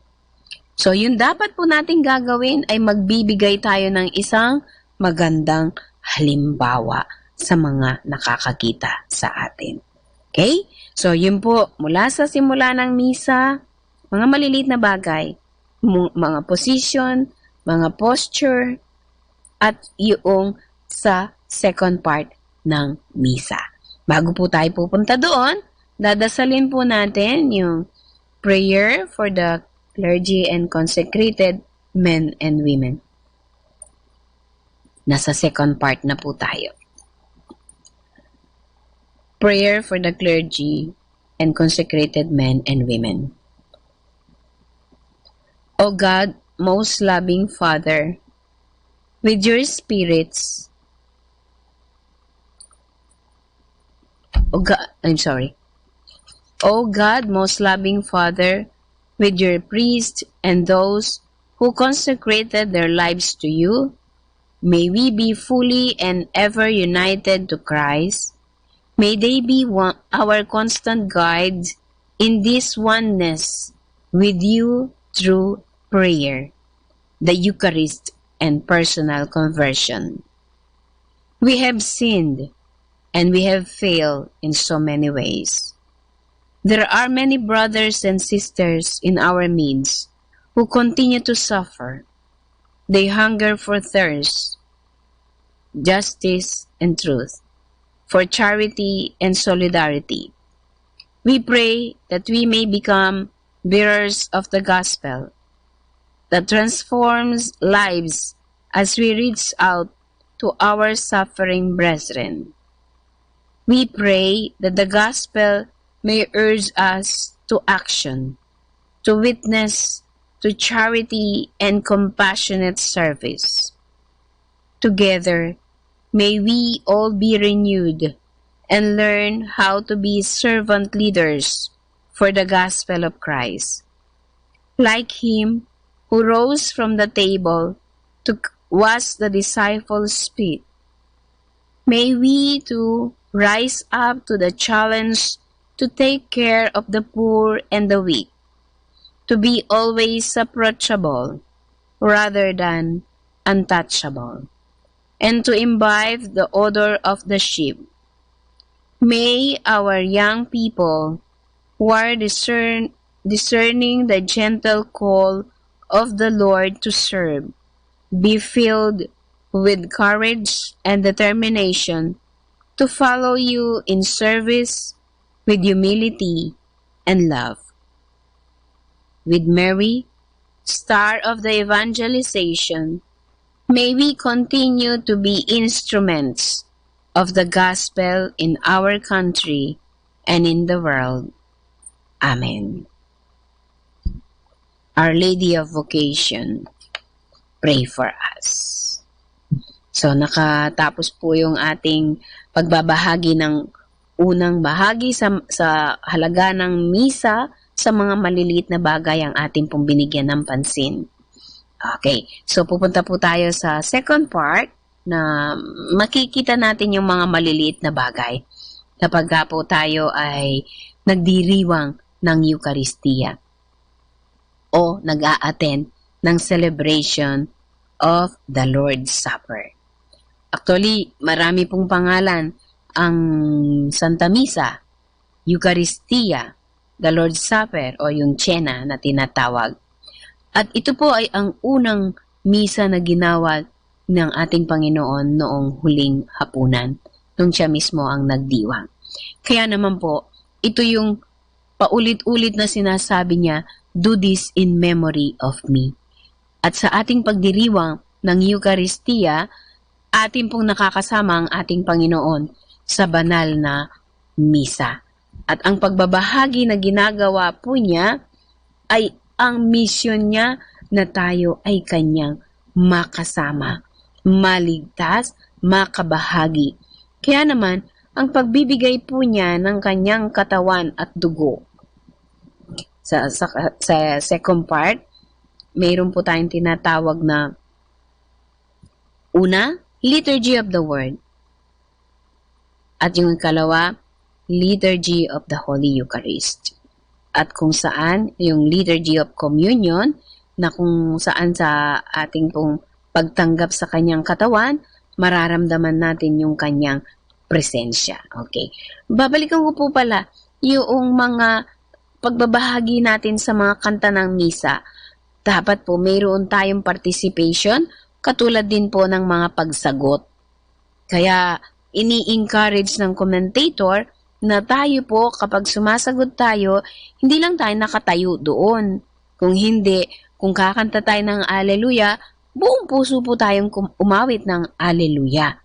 At kung kakanta tayo ng Santo, yan, napakahalaga po ng Santo na mga kinakanta natin. Kung paano ang entrance song, bakit may mga entrance song po tayo para to open formally. Ito na yung celebration.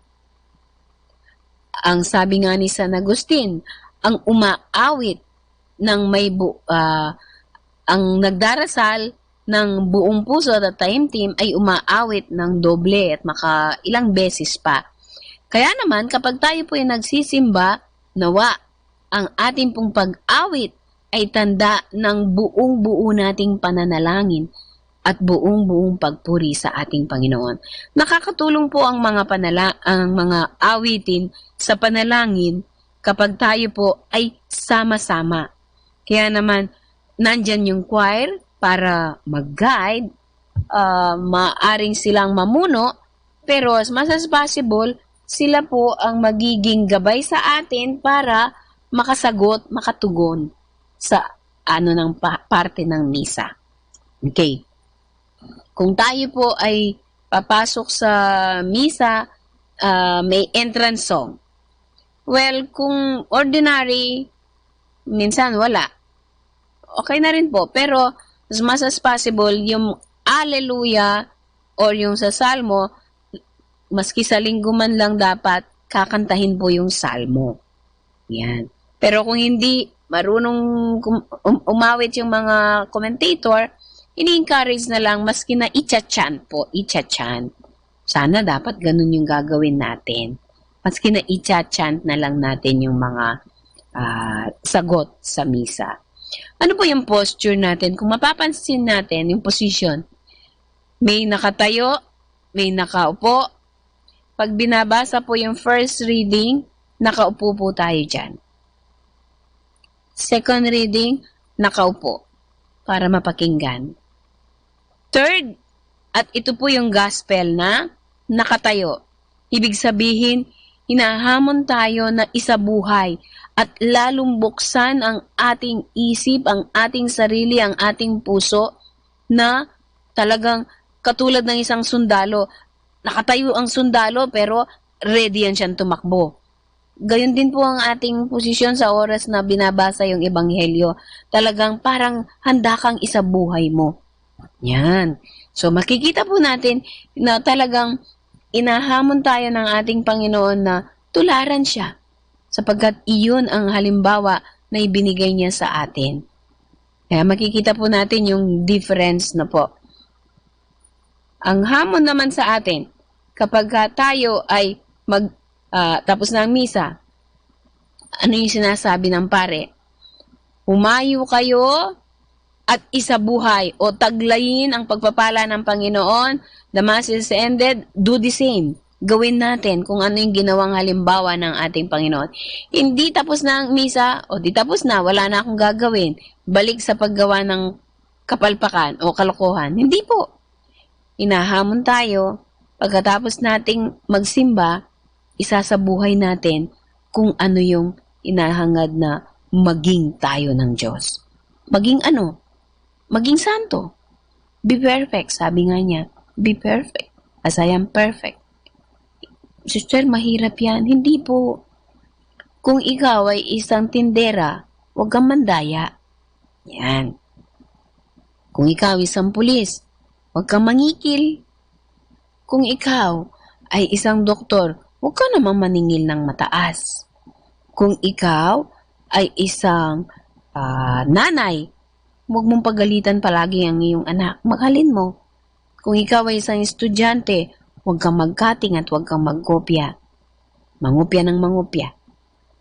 Iyan po yung paraan para tayo maging banal. Janitor, janitress, engineer, president, ano ka man. Ikaw ay tinatawag ng Diyos na maging banal. Pari, madre, may asawa, matandang dalaga, matandang binata, lahat po tayo. Ano man ang ginagawa natin, pagkatapos ng misa, hinihingan tayo ng Diyos na maging banal. Sa paanong paraan? Maging banal kung anong bukasyon ang meron ka. Kung isa kang katulong, gawin mo ang iyong trabaho ng may pagmamahal. Kung isa kang isang empleyado sa isang opisina, gawin mo ang iyong trabaho nang mayroong ka talagang malasakit sa iyong trabaho. Sa opisina at lahat ng mga ginagawa mo. Hindi tayo magiging banal dahil gagawa tayo ng maraming miracle. Hindi po, ang miracle na magagawa natin kung ikaw ay nagluluto, sarapan mo ang iyong pagluluto. Kung ikaw ay tagahugas ng plato, hugasan mo ng maayos ang mga inugasan mong plato. Kung ikaw ay tagawalis sa kalsada, magwalis ka ng mabuti. Hindi yung reklamo ng reklamo. So, yun po yung mga paraan kung paano tayo magiging banal. Okay? So, dadako na po tayo sa, hopefully, wala akong mga na-miss na mga maliliit na bagay. Bago po tayo tumanggap ng communion, ito po yung napapansin ko sa mga kabataan, lalo na pag pipila na po tayo, dapat may interior silence and reverence. Sana mabalik nga. Ako po, favor ako sa mga nagsisimba na nakabelo. At mayroon akong nakikita ngayon na binabalik. Sana mas marami pa po. Mayroon nagbabalik na po ng nakabelo kapag nagsisimba. Kasi makikita po natin yung kahandaan. Handa sila talaga. Alam nila kung saan sila pupunta. Kapag magko-communion tayo, diyan na yung may mga kabataan po ako nakikita, nagsi-cellphone pa, magko-communion na. Nakakalungkot. Hindi nila naintindihan sino ito na kanilang tatanggapin. Wala na yung paggalang. At yung ibang mga simbahan, nandyan pa po, if I'm not mistaken, sa katedral, sa Dagupan, may mga lumuluhod pa rin po. Or dito sa Manawag, may mga lumuluhod.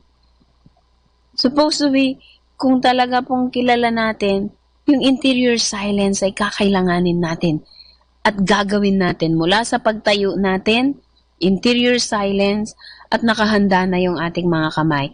Kung sa tang or sa kamay, pareho po dapat na nakahanda iyon. Kung ikaw ay tatanggap sa kamay, syempre, ang nakataas ay ang kaliwang kamay at ang nasa baba ay ang iyong kanang kamay. Kung sa taang naman, nakahanda ka rin na, of course, nag-toothbrush ka, syempre malinis yung dila. May mga iba po kasi pag nagbibigay kami ng communion, kung ano yung kinain, nandyan pa. Sorry to tell you parang wala pong paggalang. Opo, parang walang paggalang. Hindi ka man nag-toothbrush, sa tang mo pala tatanggapin ang Holy Communion. So sana may kahandaan po. Yung iba naman, ng mga estudyante, ang dudumi po ng kamay. Kaya minsan sa dila ako na rin lang nilalagay at hindi ko binibigay sa kamay, sa palad. Ano yung paggalang na maibibigay natin kapag tayo nagko-communion? Kaya naman, ang lahat ng mga posture o preparasyon kapag bago tayo mag-communion, hinahanda tayo. Mapapansin niyo po, kapag kanta ng santo, nakaluhod tayo doon. Bakit?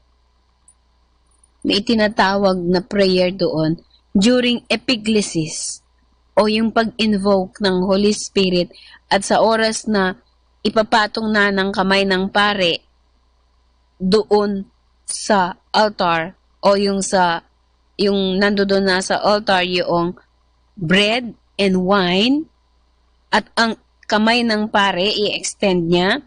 Yun po yung tinatawag na epiglesis. At ang hostya ay hindi na ordinaryong hostya or bread kung hindi magiging katawan ni Kristo. At ang wine ay hindi na po ordinary wine kung hindi ang dugo mismo ni Kristo. Kaya sa oras na dasalin po yun ng pare, ang Espiritu, bababa ang Espiritu at ang tinapay at alak ay magiging katawan at dugo ni Kristo. Hindi po natin nakikita, nakapalibot po doon ang mga anghel. Pulutong na mga anghel.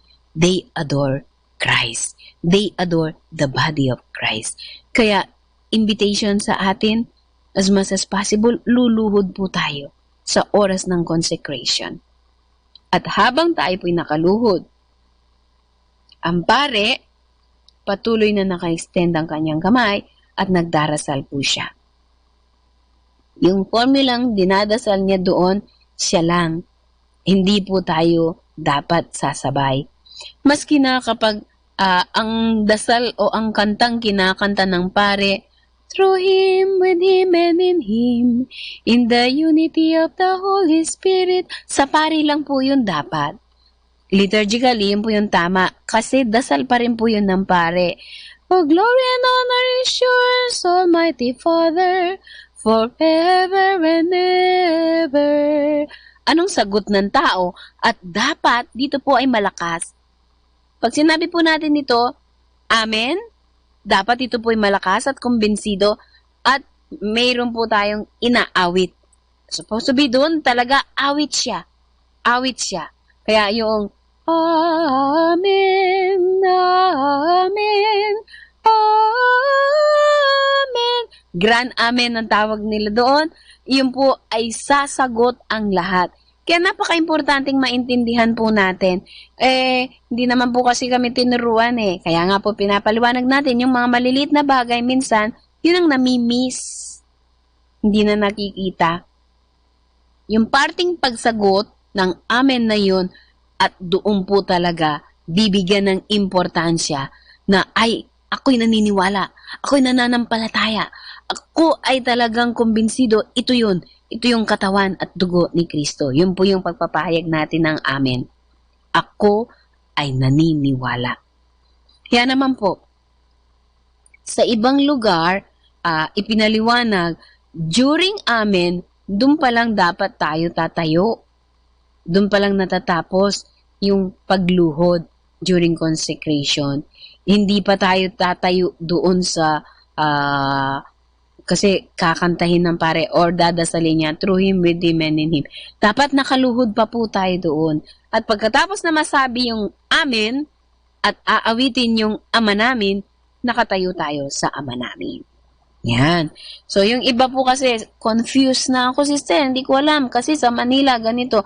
Kasi sa probinsya, ganyan yan. Ipinaliwanag po, noon kasi ang mga obispo, humingi sila ng pahintulot na tatayo, pinaliwanag ngayon, lately na, actually, ilang taon na pala, hindi lately. Sorry, hindi po. Matagal-tagal na rin. Dapat, nakaluhod pa rin po kapag kinanta o dinasal ng pare yung through Him, with Him, in Him, and the unity of the Holy Spirit, O glory are yours forever and ever. Amen. So, after ng Amen, tsaka tatayo. Unless, kayo yung choir, of course, nakatayo kayo doon sa may Amen. Okay? Ayun. Yung, bago naman po matapos yung misa, dapat ang mga bata, hindi po ini-encourage ang mga bata after communion, aalis o lalabas na. Hindi pa po tapos ang misa hanggat hindi nabibigay yung blessing. Yan. So, ibibigay lang po yung mga blessing kapag talagang tapos na ang misa. At dahil dito, maaring kumanta, ayan, ano yung tulong ngayon ng kanta? Mamaya, babasahin ko kung anong paliwanag nung kanta. Sister, bakit yung iba wala ng final song? Bakit yung iba may final song? Okay, papaliwanag ko po. Ang mga kanta, ibinibigay po yung mga kanta para nang sa ganon samahan. Example, sa entrance, kung ang pare ay naglalakad at ang kanta ay napakaigli, hindi inilalayan yung paglakad ng pare. Dapat tignan po natin kung ang pare ay naglalakad pa doon para naman hindi, ay ano nang susunod? Ay ano nang nangyari? Kailangan, ang kanta ay magiging gabay o magiging paraan, accompany, kaya nga accompanying the celebration. Kung ang pare naglalakad pa, dapat tuloy-tuloy pa ang kanta. Ngayon, bigay naman ako ng example. Offertory po or preparation of the gifts. Dapat, pag nandoon na po yung mga gifts at tapos nang nag-prepare ng gifts si Father, yung naghuhugas siya ng kamay, etc., dapat, tapos na po yung kanta. Hindi po, maghihintay doon yung pare. Kaya po may offertory song or yung songs for the preparation over the gifts ay para lang alalayan. Accompany na ang pare ay nagpe-prepare pa doon. At ang makikita po ninyong mapapansin doon, Sister, bakit? Ang daming alak at kakaunti lang yung tubig. Yan. Dalawang simbolo. Divinity and humanity of Christ. Tubig at alak.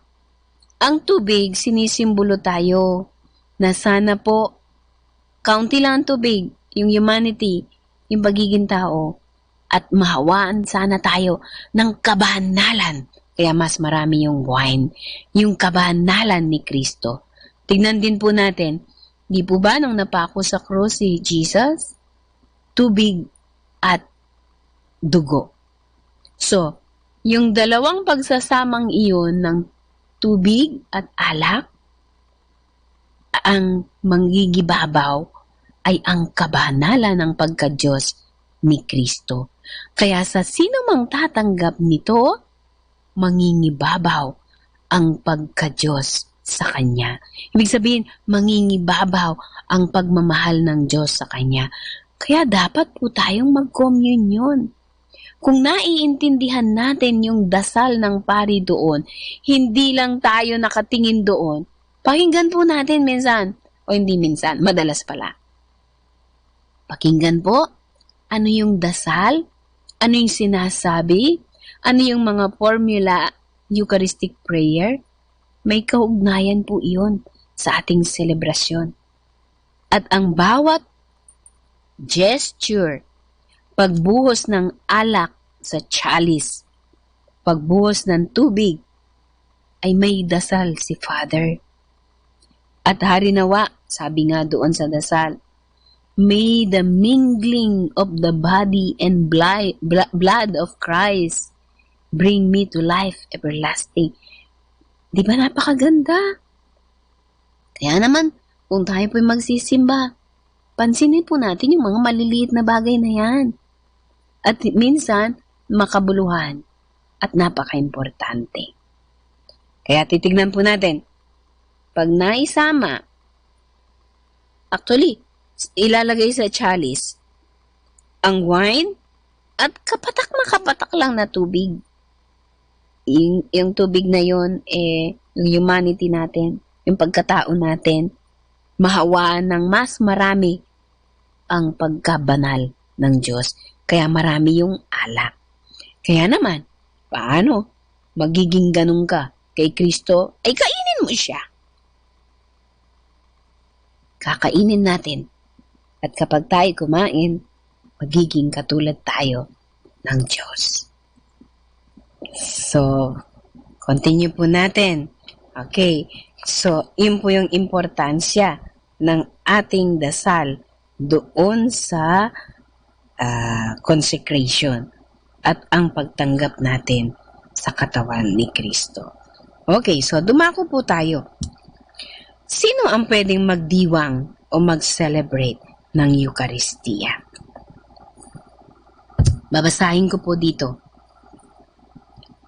In all earthly liturgies, Christ the Lord Himself is the one who celebrates the cosmic liturgy, which encompasses angels and men, the living and the dead, the past, present, and future, heaven and earth. Priests and believers participate in different ways in Christ's divine worship. Napakaganda na po. When we celebrate the liturgy, we must prepare ourselves interiorly for the great thing that takes place in it. Here and now, Christ is present, and with Him, all of heaven.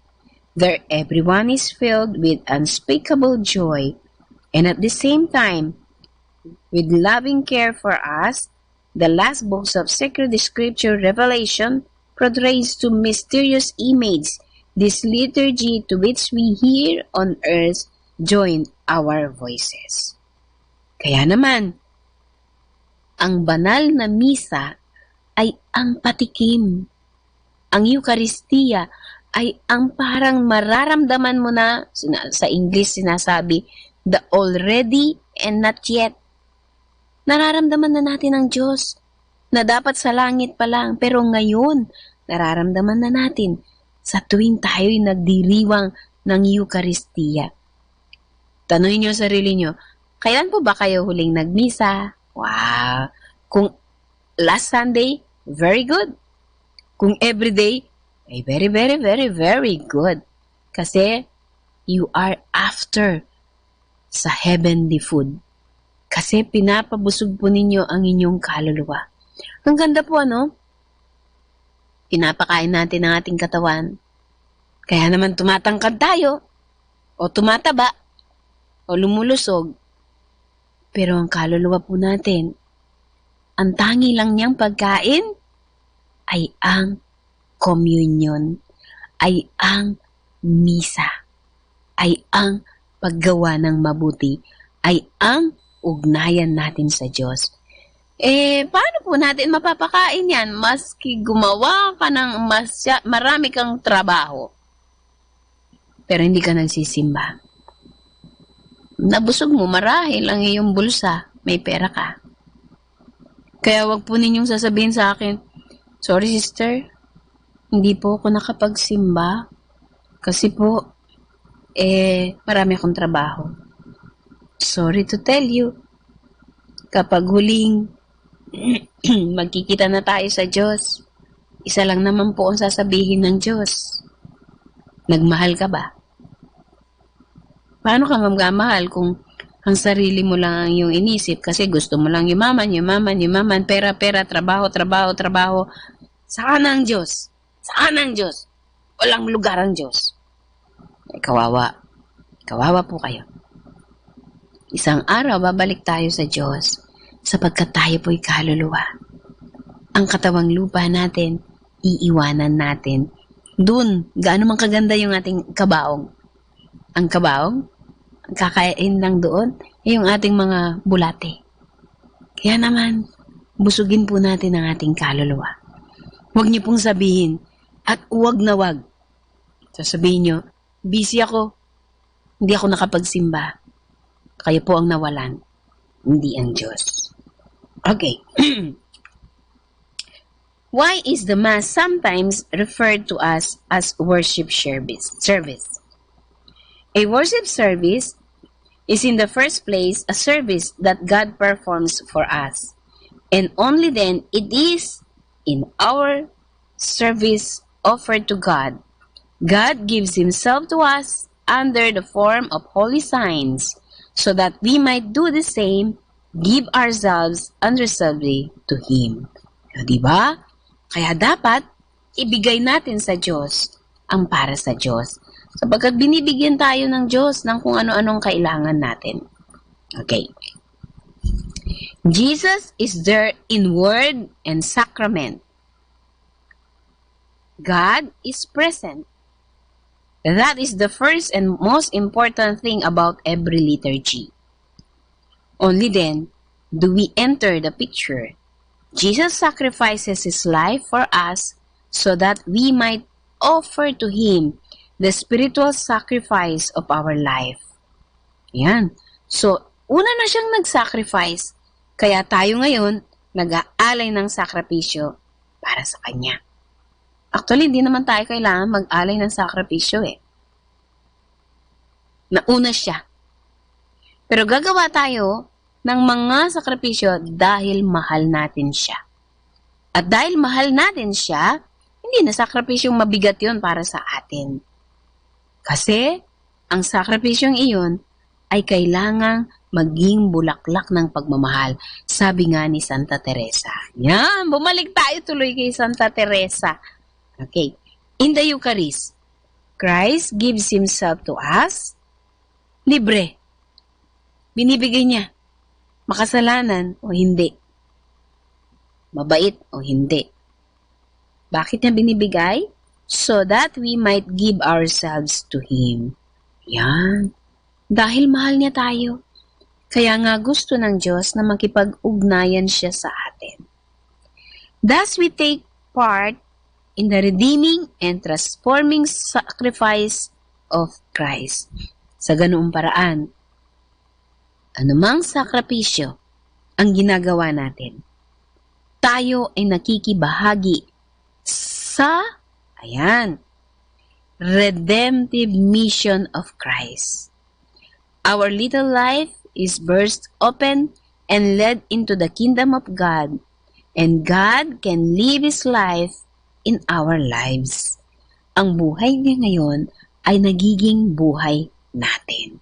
Kaya naman po, sa bawat misa, actually kung tatanungin natin yung mga kasama natin, nag-attend ka ba ng misa?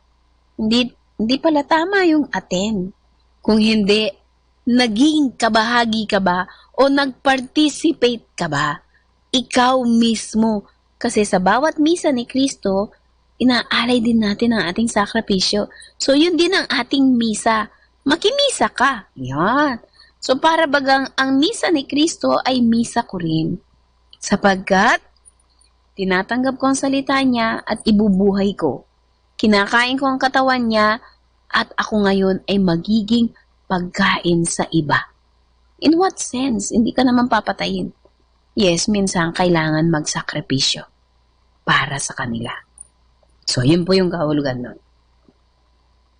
Why there are so many signs and symbols in the liturgies? May nakakakitaan tayong mga simbolo sa misa. Okay. God knows that we men are not only spiritual but also bodily creatures. We need signs and symbols in order to perceive and describe spiritual or interior realities. Okay?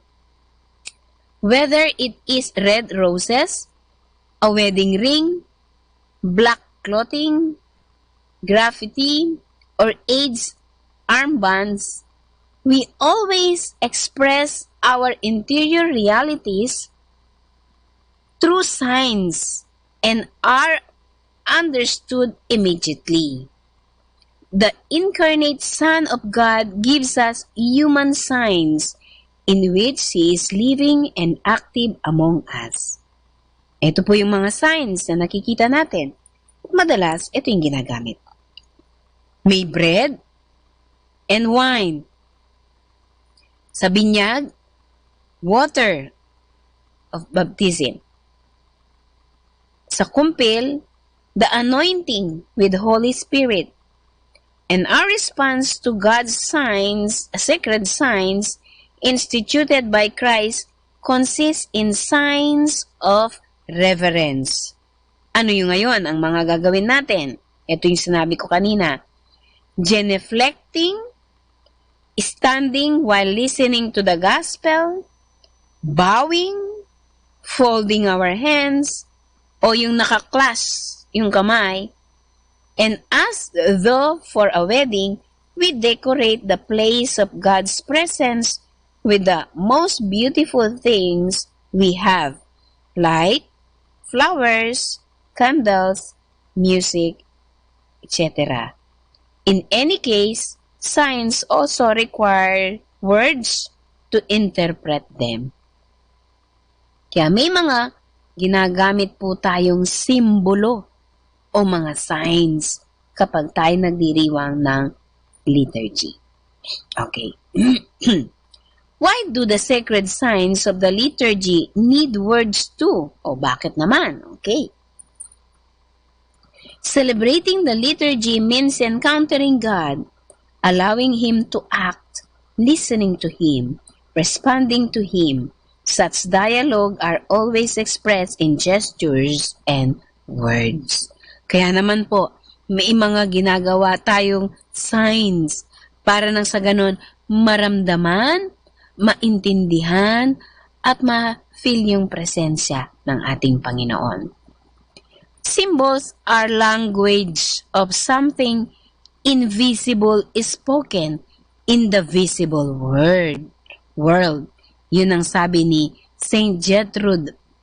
At kaya naman po, may dinagdag pa si Eric Fromm, I consider the language of symbols to be the only foreign language that every one of us ought to learn.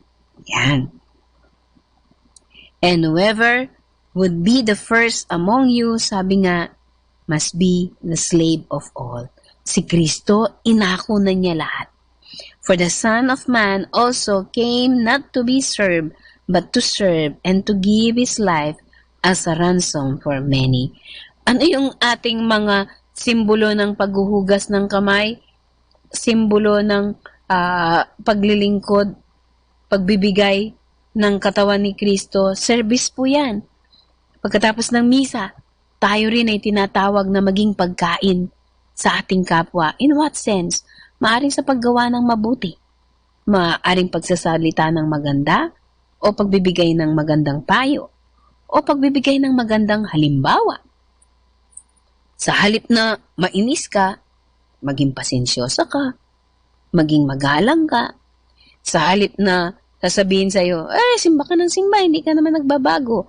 Sa halip na gumanti ka ng mapapait na mga salita o manghang na salita, gagantihan mo ng isang magandang ngiti o dili kaya ipagdarasal mo siya. Yan, mga malilit na bagay lang yan. Pero, puso mo, babaunin mo, ano yung ebanghelyong narinig mo. Sabi niya, pray for your enemies. Di mo ba? So, yung mga ganyang bagay, mga malilit na bagay na nakikita natin, napapalitan ngayon ng mga magagandang bagay. Okay. So, pagpapatuloy po natin. Why there is music at liturgies and what kind of music must it be to be suitable for liturgy? Meron po kasi tayong tinatawag na mga hindi po lahat ng mga magagandang kanta ay liturgical song. Hindi rin po lahat ng mga liturgical song na mga kinakanta ay sasabihin nating pwedeng ikanta. Sasabihin natin lahat ng mga religious song pwede sa misa. Tignan po natin. Okay.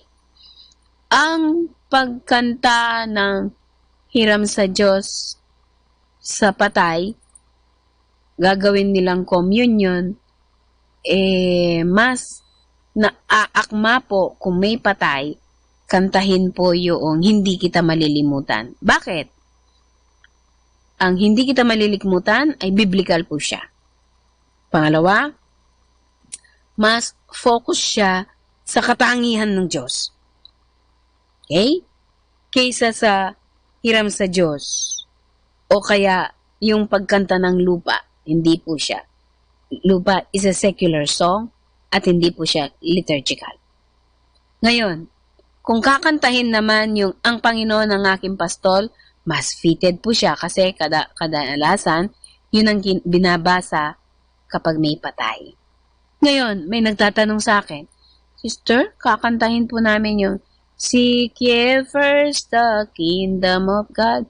Okay, Alleluia po dapat ang kakantahin doon at hindi po Seek ye first. Okay, ang Seek ye first po ay actually originally sa Protestant song. At hindi po siya liturgically. Ang Alleluia dapat kanta ay magsimula po sa Alleluia. Like, example, Alleluia, hindi. Paano nga ba yung kanta na kinakanta natin? Alleluia, Alleluia, kami ay gawin mong daan. Parang yun po yung Alleluia verse. Pero dapat, yun po ay, okay, tama po yun. Alleluia muna, tapos Alleluia verse, then Alleluia. Pakinggan po natin yung Seek ye first. Seek ye first the kingdom of God and His righteousness. Nasaan po ang Alleluia? And all these things, nasa dulo. Kaya, hindi po siya fitted na dapat doon siya. Ang inihiling po kapag sinabing, all please rise in honor the gospel.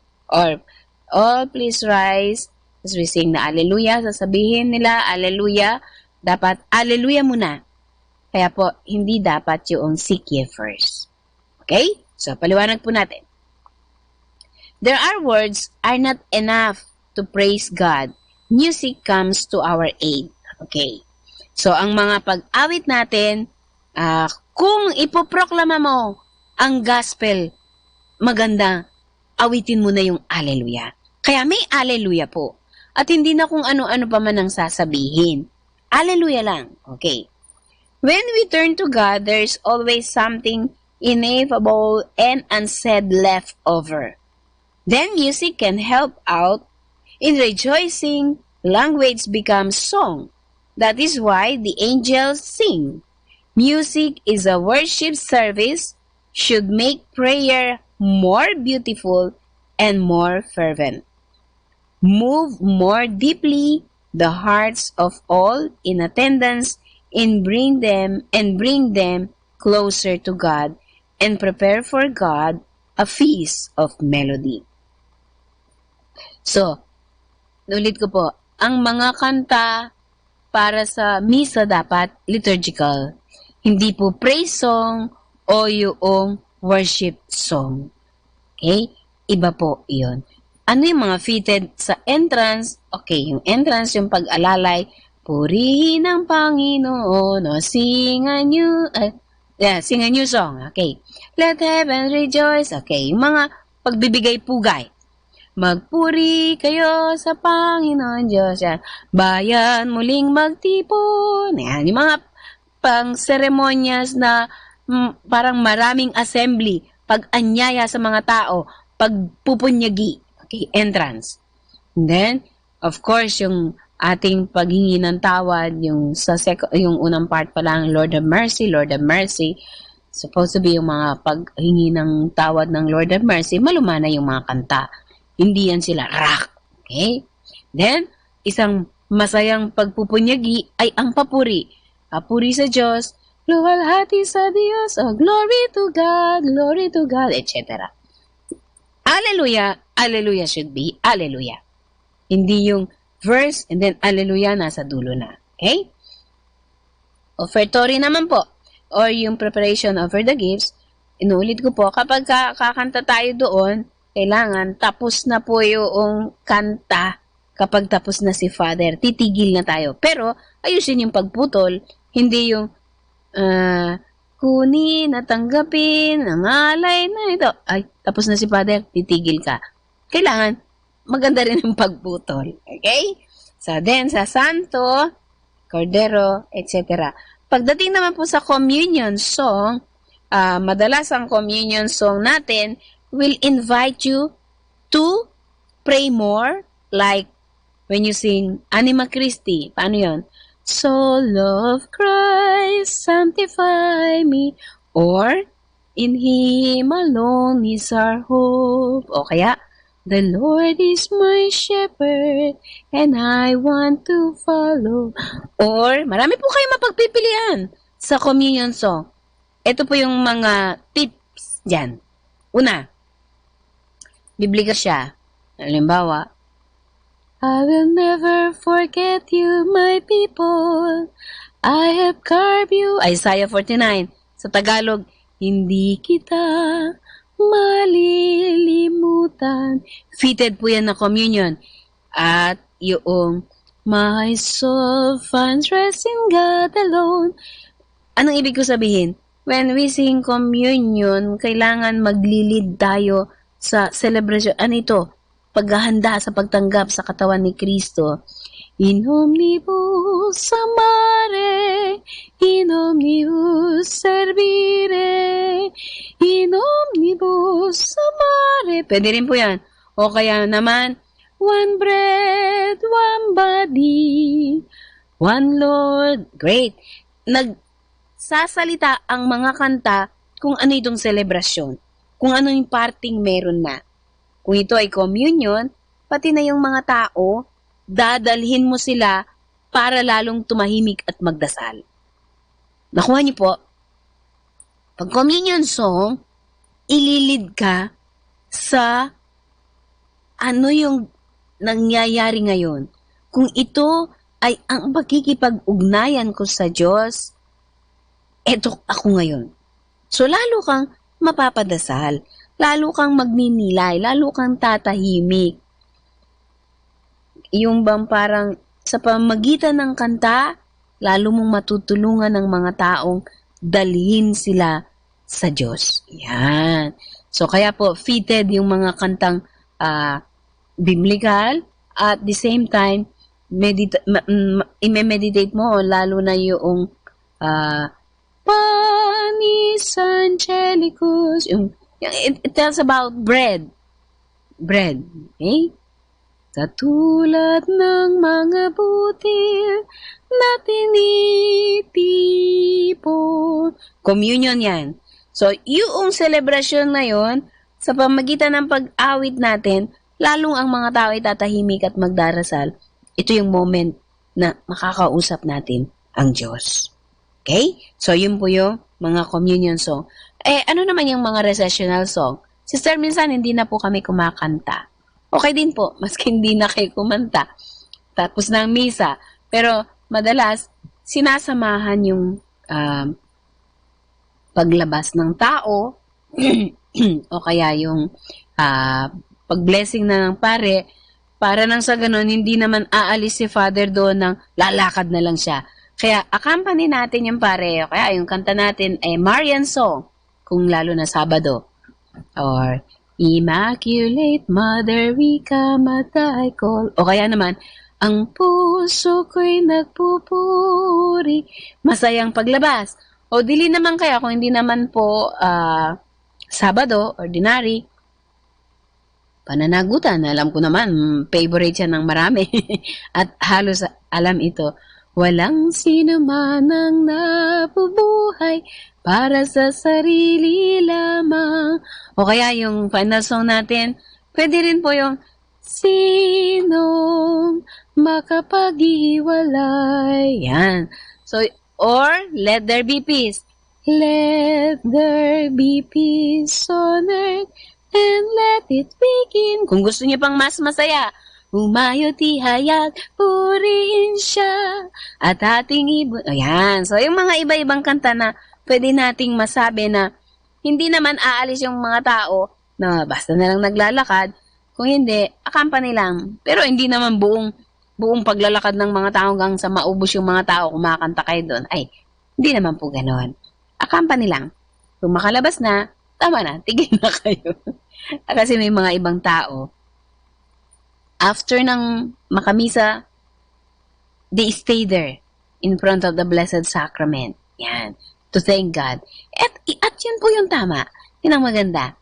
Na bago po tayo tuluyang umalis at magpaalam, magbibigay tayo ng pagpugay sa ating Panginoon. Kaya nag-i-stay pa sila doon ng ilang minuto na pasasalamat. Okay? So, ayan. So, marami na po tayong magpasalamat din. Ilang minuto na lang ang ating mga natitira. Sa susunod, pag-uusapan po natin kung ano man yung mga signs pa. Pero, dadako na siguro tayo sa liturgical year sa susunod kung sakali man pong mapag-usapan natin at kung wala tayong ma-interview. Ano po? Kung kayo po ay may mga katanungan, pwede niyo po akong i-text pala about this topic na pinag-usapan natin, mga maliliit na signs na ginagawa natin sa pagdiriwang ng liturgy o kaya sa simbahan at kung ano pa man. Kung kayo po ay may mga katanungan at maaari ko po kayong matulungan, ako po ay willing na magbahagi sa inyo. Basta't kaya ko. Kung hindi ko po kaya, tatanong ko po sa mga pare at sa mga obispo. Ano po? Kung kaya ko rin lang, why not? I-share ko po. Pwede niyo po akong ma-text. May number po ako. Bigay ko po sa inyo. 09-273 444466. So, kung kayo po ay may katanungan, ito po yung Globe number ko, 09-273-444466. O kaya naman, may number pa po akong isa, kung busy yon at hindi ako makasagot dahil walang load. Ito pong number, 09-43567-5249. Ulitin ko po, 09-43567-5249. Ano yung mga signs, ano yung mga symbols, ano yung mga gestures, ano yung mga kulay sa liturgy, etc., etc. Okay? So, yun po yung ating mga pinag-usapan na mga maliliit na bagay tungkol sa pagdiriwang ng ating liturhiya. At ako po ay nagagalak kung kayo man ay may mga katanungan sa pagpapahalaga ng banal na Eucharistia. Iyon po kasi napaka-importante. Kaya lang nakakaligtaan na natin na bigyan ng importansya. Ang mga maliliit na bagay na iyan, maski na pag magsimba po tayo at hindi tayo nakahanda, malaking bagay po yun. Kung bakit consecration nakaluhod, ngayon naiintindihan ninyo. Sapagkat doon nagaganap yung grasyang ibibigay ng Diyos na magiging katawan at dugo ang kanyang katawan sa pamamagitan ng transubstantiation. Kung may mga katanungan po kayo, pwede niyo po akong i-text. Kung pwede po kayong mag-advance na, Sister, gusto po nating pag-usapan ito, okay? So, I'm willing na mapag-usapan po natin. Okay? So, may ilang minuto na lang po ako na nalalabi at gusto ko pong imbitahan sa pagkakataong ito ang lahat ng mga dalaga na may edad 18 to 30 years old. Ulitin ko po, mga dalaga na may edad 18 to 30 years old at gustong magmadre. Pwede po kayong mag-text sa number na nabigay ko kanina. Ano yung mga requirements na binyagan siyang Katoliko?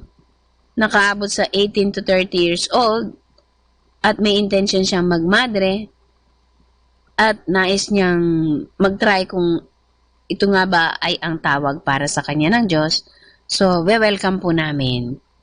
So ulit, ito po ang inyong lingkod, si Sister Annabel Pring ng Handmaids of Charity of St. Vincent de Paul.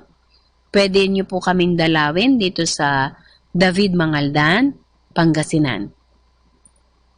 At kung may mga katanungan po kayo, pwede niyo rin po akong ma-text sa number na binigay ko kanina. Ang aming pong congregation ay Sister Handmaids of Charity of St. Vincent de Paul. Malugod po namin kayong entertain kung kayo po ay dadalaw o dili kaya pumasyal. May mga community po kami sa Quezon City, sa Antipolo, sa Cavite, sa Tagaytay, sa Aklan, dito po sa Pangasinan.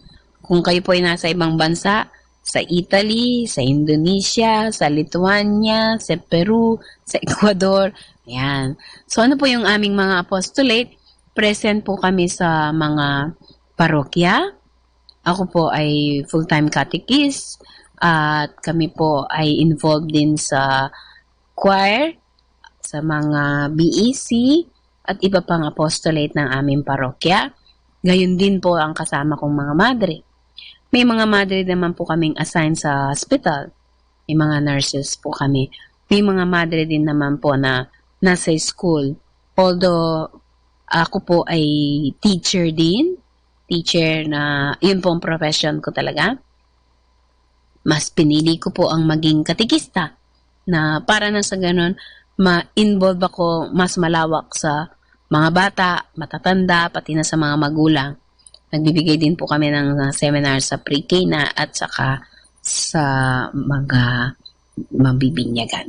Okay? So, ito po ulit ang inyong kaibigan na laging nag-aabang sa inyo na samahan nyo ako sa ating programang Ang Forever Ko sa Diyos.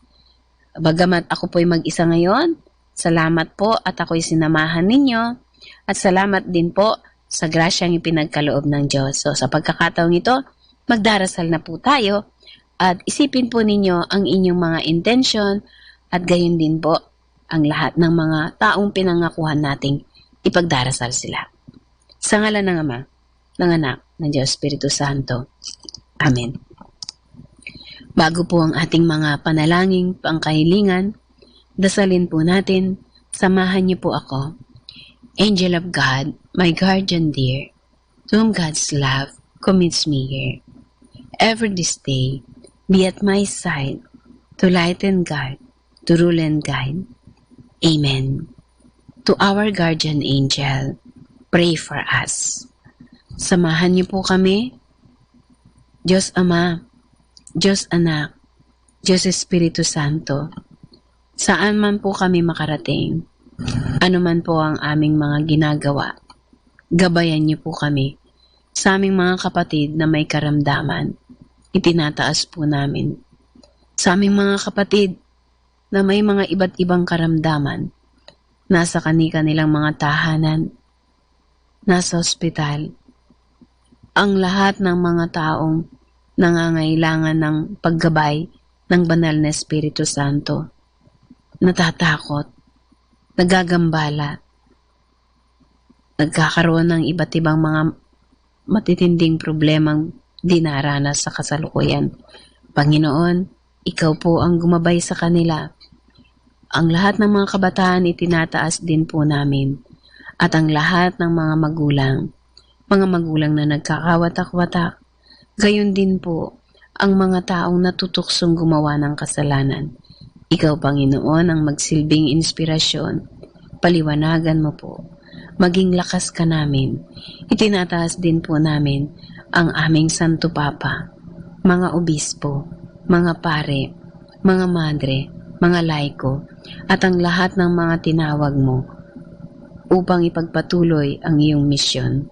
Saan man kami naroroon, ano man ang aming sitwasyon, Panginoon, ipuin mo po kami at ang lahat ng mga taong pinangakuan namin na aming ipagdarasal, gayon din ang aming mga kapatid na mga yumao. Pagkalooban mo po sila ng buhay na walang hanggan. Ito inihiling namin sa pangalan ni Kristong aming Panginoon. Amen. Sa ngalan ng Ama, ng Anak, ng Diyos Espiritu Santo. Amen. Ito po ulit ang inyong lingkod, si Sister Annabel Pring, ng Handmaids of Charity of St. Vincent de Paul. Samahan niyo po ako ulit sa susunod na Sabado at sana'y nandyan pa rin po kayo at bigyan tayo ng lakas ng ating Panginoon, lakas ng pangangatawan at lakas ng kaluluwa upang ipagpatuloy natin ang misyon na Kanyang iniatang sa atin. Lagi po nating tatandaan, saan man, kailanman, anuman ang ating ginagawa, may kasama tayo. Ikaw, ako, tayo, at kami. At kasama natin ang ating Panginoon. Hanggang sa muli, God bless you at isang mapagpalang Sabado po sa inyong lahat.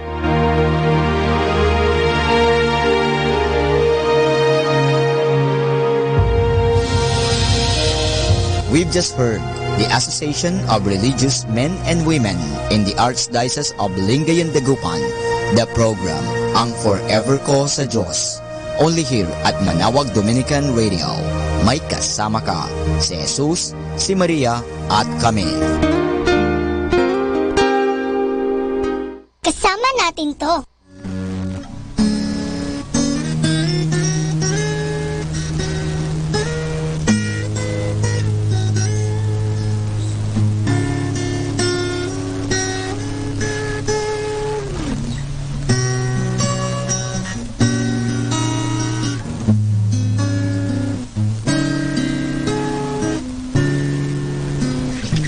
Bakit nga ba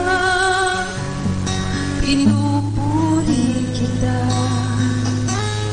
Bakit nga ba sinasamba kita? Bakit nga ba pinaglilingkuran? Bakit pinasasalamatan?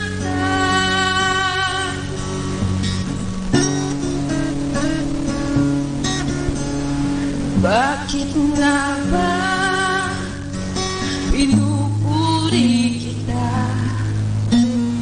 Bakit nga ba sinasamba kita? Bakit nga ba pinaglilingkuran? Bakit pinasasalamatan? Nais kong purihin ka, hindi dahil sa mga pagpapala. Nais kong purihin ka, hindi dahil sa himala. Nais kong purihin ka, dahil sa ikaw ay ikaw. Mahal kita, O Diyos, wala nang iba.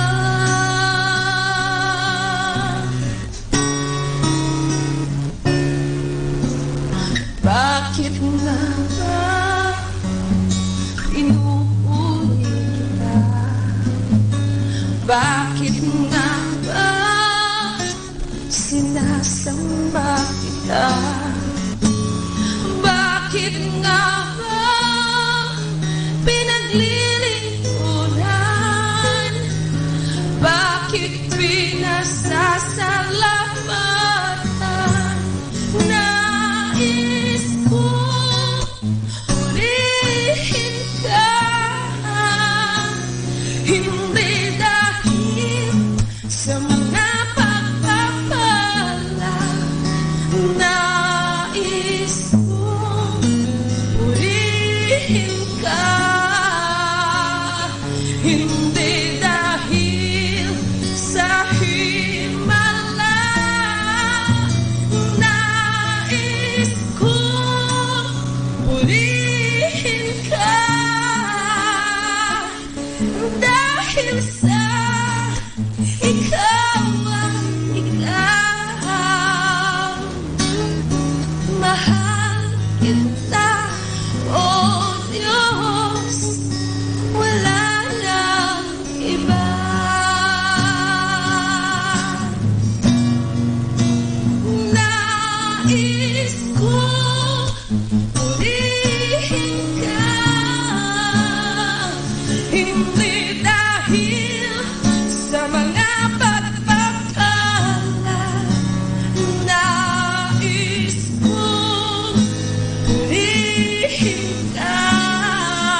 mahal kita, oh Diyos, wala na iba.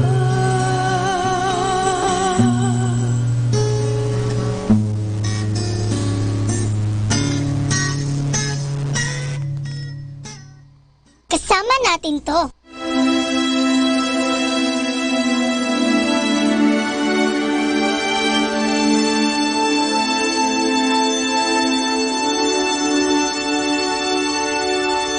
Isang mapagpalang pagbati po sa inyong lahat mula sa aming mga Dominikanong nobisyo dito sa Minor Basilica of Our Lady of the Rosary of Manaoag. Nais po naming ibahagi sa inyo ang bunga ng aming mga pagninilay sa Ebanghelyo ngayong ika-23 ng Pebrero, ang ika-7 linggo sa karaniwang panahon. A reading from the Holy Gospel according to Matthew. You have heard that it was said, an eye for an eye, and a tooth for a tooth. But I tell you, do not oppose evil with evil. If someone slaps you on your right cheek, turn and offer the other. If someone sues you in court for your shirt, give him your coat as well. If someone forces you to go 1 mile, go 2 miles with him. Give when asked, and do not turn your back on anyone who wants to borrow from you. You have heard that it was said, love your neighbor, and do not do good to your enemy. But this I tell you, love your enemies, and pray for those who persecute you, so that you may be children of your Father in heaven. For he makes his sun rise both on the wicked and the good. For he makes his sun rise on both the wicked and the good. And he gives rain to both the just and the unjust. If you love those who love you, what is special about that? Do not tax collectors do as much? And if you are friendly only to your friends, what is so exceptional about that? Do not even the pagans do as much? As for you, be perfect, as your heavenly Father is perfect.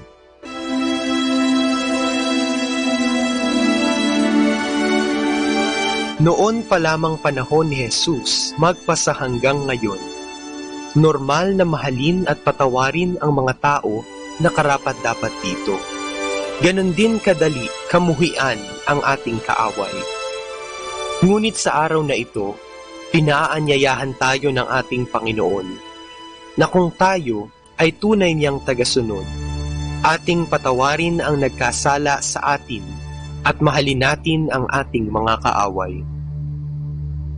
Minsan, ako ay nakapanood ng isang video documentary tungkol sa isang panayam sa isang babaeng Hudyo na nakaligtas sa Jewish Holocaust noong World War II. Napakaganda ng kanyang sinabi. Sa kabila ng lahat ng hirap na kanilang natamo sa kamay ng mga sundalo at sa lahat ng karumal-dumal at di makataong ginawa nito sa kanila, nalaman niya na sa kaibuturan ng kanyang puso na kaya niyang magpatawad. Sinabi niya na ang pagpapatawad sa mga umapi sa kanyang pamilya at sa kanyang lahi ay hindi lamang upang bigyan sila ng kapayapaan, ngunit higit sa lahat, nagpatawad siya dahil alam niya sa sarili niya na kailangan niya ng kapayapaan ng kalooban, at tanging ang pagpapatawad lamang ang makapagbibigay nito. Sabi niya rin, maaaring para sa mga ibang mga Hudyo at ibang mga tao, isang malaking kalokohan ang kanyang ginawa. Ngunit mas kontento daw siya at magiging mas payapa ang kalooban na malaman na siya ay isang tao na may kakayahang magpatawad. Magpatawad upang maghilom ang mga sugat. Pinaalalahanan tayo ng Ebanghelyo sa araw na ito na mahalin natin ang mga tao na hindi kaibig-ibig. Madali sabihin, ngunit mahirap gawin. Dahil paano mo nga naman mamahalin ang tao na hindi kaibig-ibig? Ngunit mayroong isang paraan na itinuturo sa atin si Santa Catalina de Siena upang ating magawa ang bagay na ito. Ito ang paghanap sa Kristo na nakatago sa bawat isa sa atin. Paano nating kamumuhian ang ating kapwa kung ang nakikita natin sa kanila ay ang muka ni Kristo? Tayo ay mga tahanan ng Diyos. Sa kaibuturan ng ating pagkatao, naroroon ang Diyos. Tayo ay banal sapagkat tayo ay nagmula sa Diyos na banal. Kaya naman tayo ay kaibig-ibig, karapat-dapat mahalin at patawarin.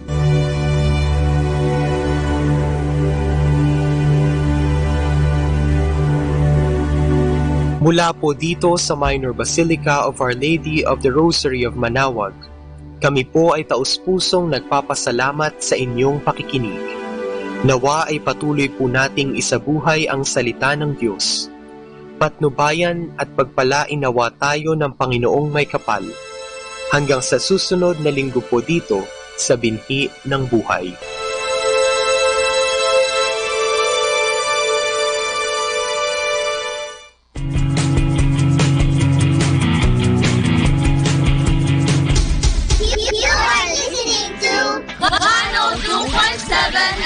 Manawag Dominican Radio. May kasama ka, si Jesus, si Maria, at kami.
exist without the knowledge of your parenthood and your love and care.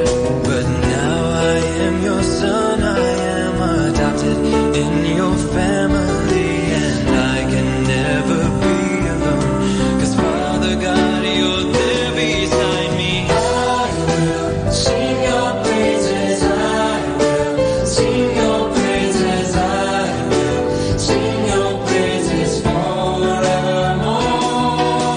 I will sing your praises, I will sing your praises, I will sing your praises forevermore.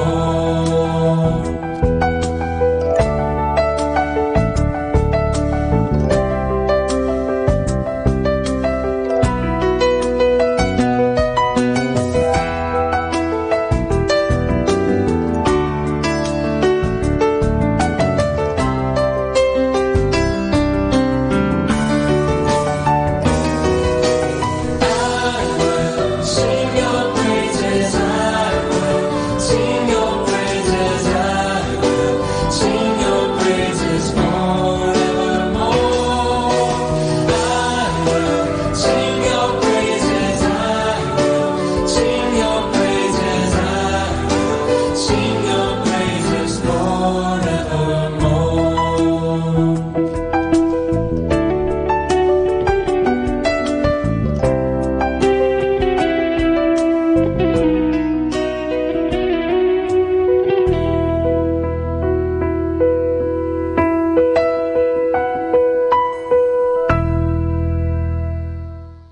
Our station knows only God to change your life for better. You are never alone because You have Manawag Dominican Radio FM.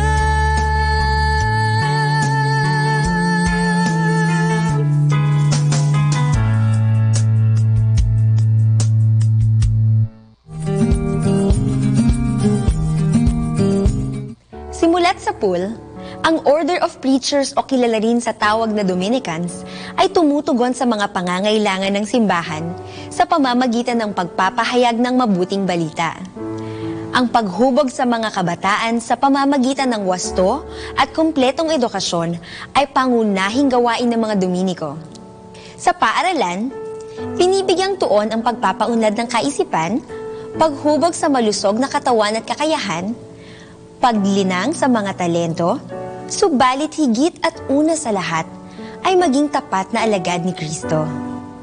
Taong 1611, itinatag ng mga Dominiko ang Universidad ng Santo Tomas, ang pinakamatandang pamantasan sa Asia at isa sa pinakaunang paaralan sa bansa.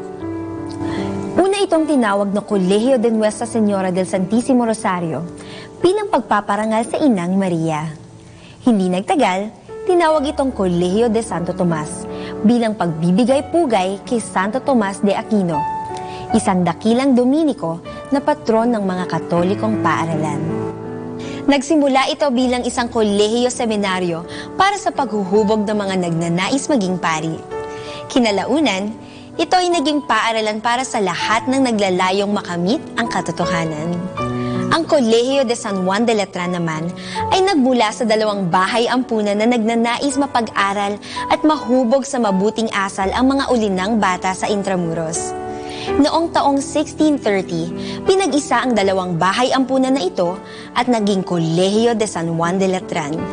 Makalipas ang 17 taon, naging kolehiyo eklesyastiko ang Letran at naging tagapaghubog ng mga kabataang lalaki upang maging pinuno ng pamayanan at tagapagtanggol ng pananampalataya.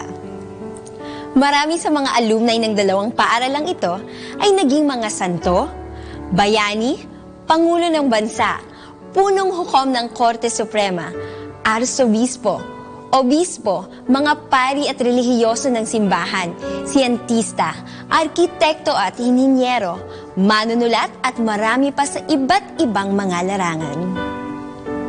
Magpahanggang ngayon, sinisikap ng mga Dominiko na maging tapat at masigasig sa paghubog ng mga kabataan na siyang pag-asa ng bayan at ng simbahan.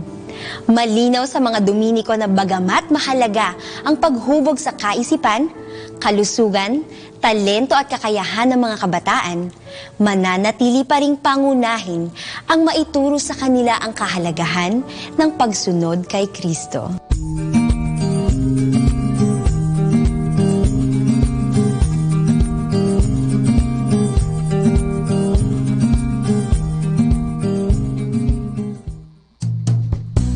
Happy Saturday! Tomorrow is Sunday. Time to go to church. Time to remember. Time to spend time with the family. Just reminding you in anticipation. Happy Saturday!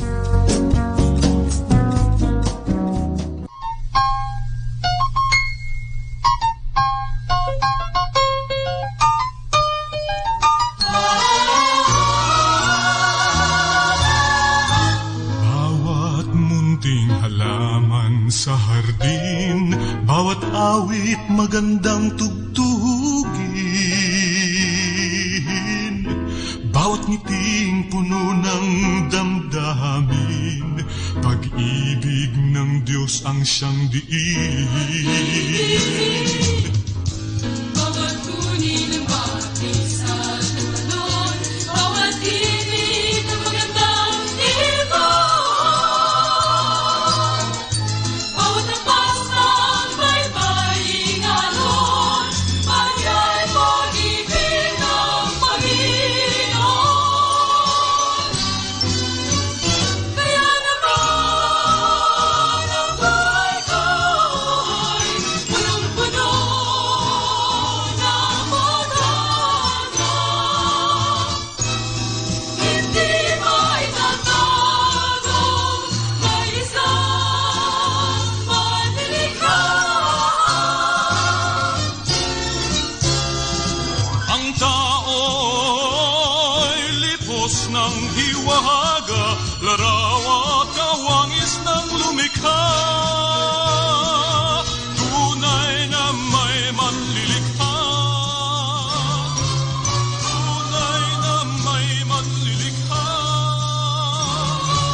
Bawat simoy ng hanging amihan, bawat ilog sa pagkaragatan,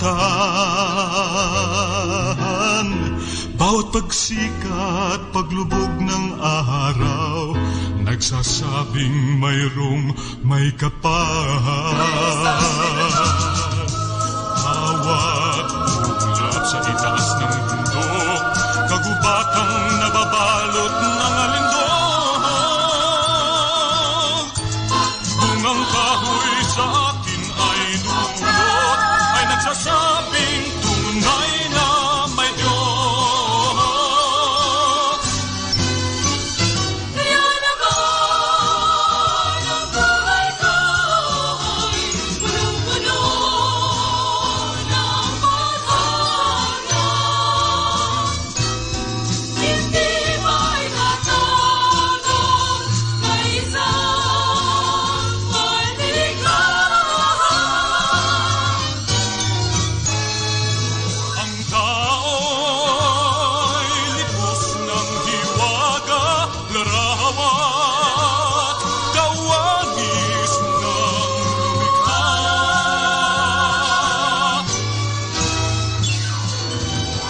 Tunay na may manlilikha, tunay na may manlilikha, tunay na may manlilikha.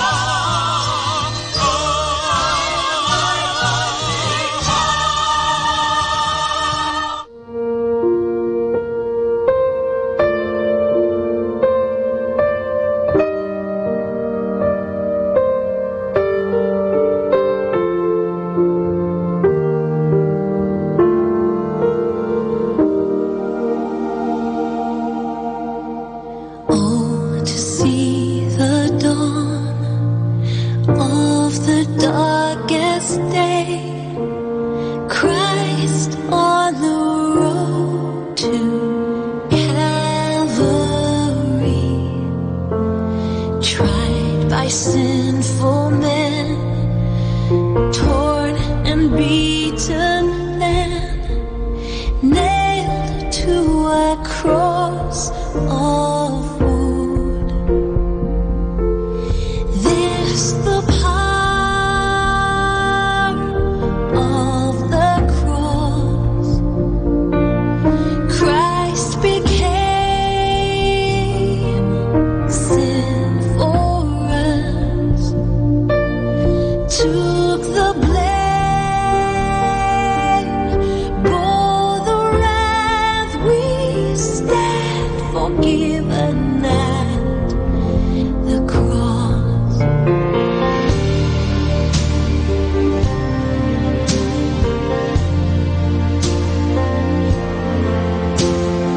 Oh, to see the pain written on your face, bearing the awesome weight of sin. Every bitter thought, every evil deed, crowning your blood-stained brow. This the power of the cross. Christ became sin for us, took the blame,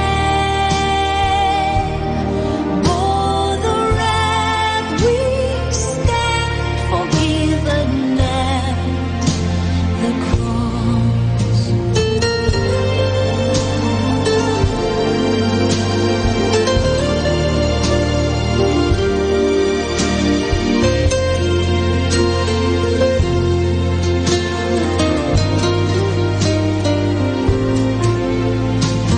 Now the daylight flees, now the ground beneath quakes as its maker bows his head. Curtain torn in two, dead are raised to life, finished the victory cry. This the power of the cross. Christ became sin for us, took the blame, bore the wrath. We stand forgiven at the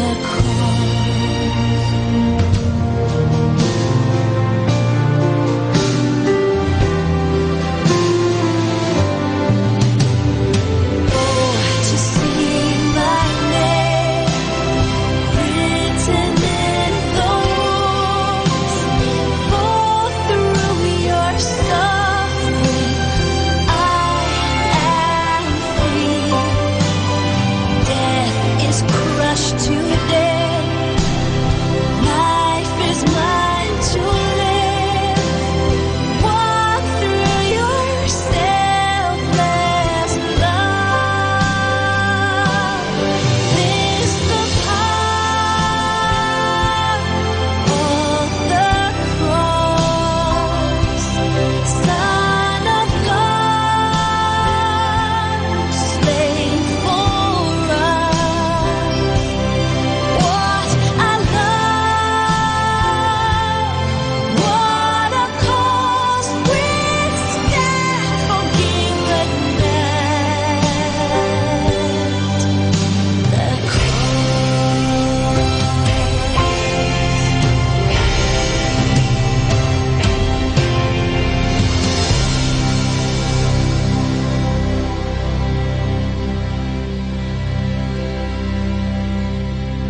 Our time now is 4 o'clock in the afternoon. Let us now have our time check prayer.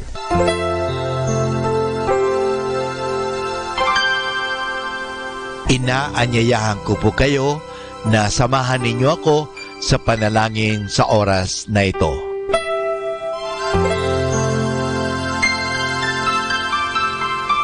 Panalangin ng mag-anak. O Jesus, pinupuri ka namin pinagrarangalan dahil sa iyong walang hanggang pagmamahal sa sangkatauhan. Pinasasalamatan ka namin sa mga biyayang iyong bigay. Minsan pa, inihandog namin sa iyo ang aming sarili, sampu ng aming kagalakan at pagsubok sa buhay. Loobin mo, Panginoon, na ang aming tahanay pagharian ng pag-ibig, kapayapaan, pagkakaisa at kalinisan ng kalooban. Ingatan nawa ang pagpalain kaming naririto, pati na ang mga wala rito, kami mga nabubuhay at mga nasa kabilang buhay. Mahal na Birhen Maria, mapagmahal na ina, na aming Panginoong Yesus at ina naming lahat, ipinapanalangin mo rin ang aming pamilya sa lahat ng aming pamilya, lalo na ang mga sanggol at mga kabataan. Mahal na Pintakasing Jose, gabay ni Jesus at ni Maria, ipanhik mo sa Panginoong Diyos na ingatan ang aming mag-anak at ilayo sa anumang kapamakan, upang sa gayon, sa piling mo at ni Jesus at Maria, ay mapanatiling buo ang aming pamilya. Amen.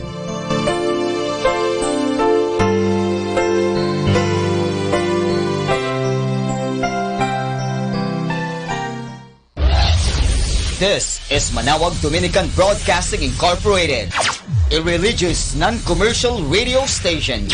10 years of evangelizing the airwaves, sharing God's blessings, live masses on air, playing religious music and prayers.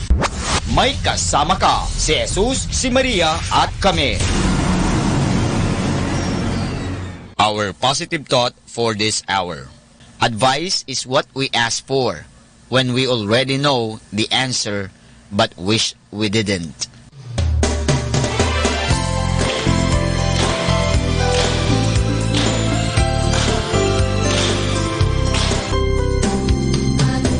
Father, ang mga sakramento po ba sa simbahan gaya ng kasal, patay at binyag ay may bayad po ba ang mga ito? Kaibigan, hindi bayad ang tawag dyan. Sukli lang. Siyempre, bibigyan ka ng simbahan ng bagay o ng mga bagay-bagay, susuklian din natin. Hindi bayad po ang tawag dyan. Susiklian kasi sabi nga, ang pagmamahal ay hindi nababayaran yan. Susuklian din natin ang pagmamahal. Ang paggalang, ganun din. O ang pagtanggap ng sakramento, ang natatanggap natin dyan ay eternal life o sanctifying grace o buhay. Hindi po natin mababayaran yan. Masusuklian lang natin. Siyempre, kailangan din talaga natin ng pera. Bakit? Saan kinukuha ang pangbayad sa kuryente? O sana po ang Meralco o Decorp dito sa Lingay, Dagupan ay hindi sisingilin ang simbahan. Pero sinisingil tayo, may kontador po ang simbahan. So, saan kukunin ang pambayad sa ilaw? Halimbawa, sa ostya o yung alak. Saan ba binibili po ba yun? Opo, binibili yan. Ay, hindi naman pwedeng, oy, bigay mo na lang sa simbahan yan. O, kumuha ka na lang doon sa isang tindahan ng ostya, kumuha ka na lang ng alak. Hindi, bibilin mo yon. Saan kukunin ang pambili? Hindi po ba sa inyong tulong, sa inyong pagbibigay sa simbahan, tulad sa pagbibigay sa kolekta, sa kumpil, sa binyag, sa kasal, yung mga sinasabi ninyo na binabayad, hindi po bayad yan. Walang presyo po. Hindi natin pwedeng presyuhan. Kaya ang tawag nga dyan sa English, napakaganda, love offering. ito po ay pag-aalay. At yung pag-aalay na yon, nanggagaling po yan sa kaibuturan ng ating pasasalamat. Kaya tingnan natin, yung mga taong malaki ang pasasalamat, malaki rin magbigay. Pero yung mga taong walang pasasalamat, kundi naiisip nila, ay, lacking ako nito, kulang ako nito, bakit ako magbibigay pa? Wala na nga ako nito, bakit ako magbibigay pa? Yung palagi iniisip nila kulang. Kaya hanggang ngayon, talagang kulang sila because they live in the mind of misery and poverty and mind of what we call scarcity. Alam nyo, mamuhay tayo sa mentalidad na abundance, na sabi nga sa Biblia, siksik, liglig, umaapaw pa. Tandaan po natin yung pinakitang alimbawa dito sa atin, yung babaeng byuda. Alam mo, pag byuda, wala kang trabaho. Kung may trabaho ka man, ikaw lang ang nagtatrabaho kasi wala ka ng asawa. So, pero, alam mo, mahirap na byuda. Pero anong ginawa? Yung byuda na mahirap, ibinigay pa niya yung konting-konti na lang nila sa kanya. Bakit? Nagpapasalamat siya, nagtitiwala siya, na hindi siya pababayaan.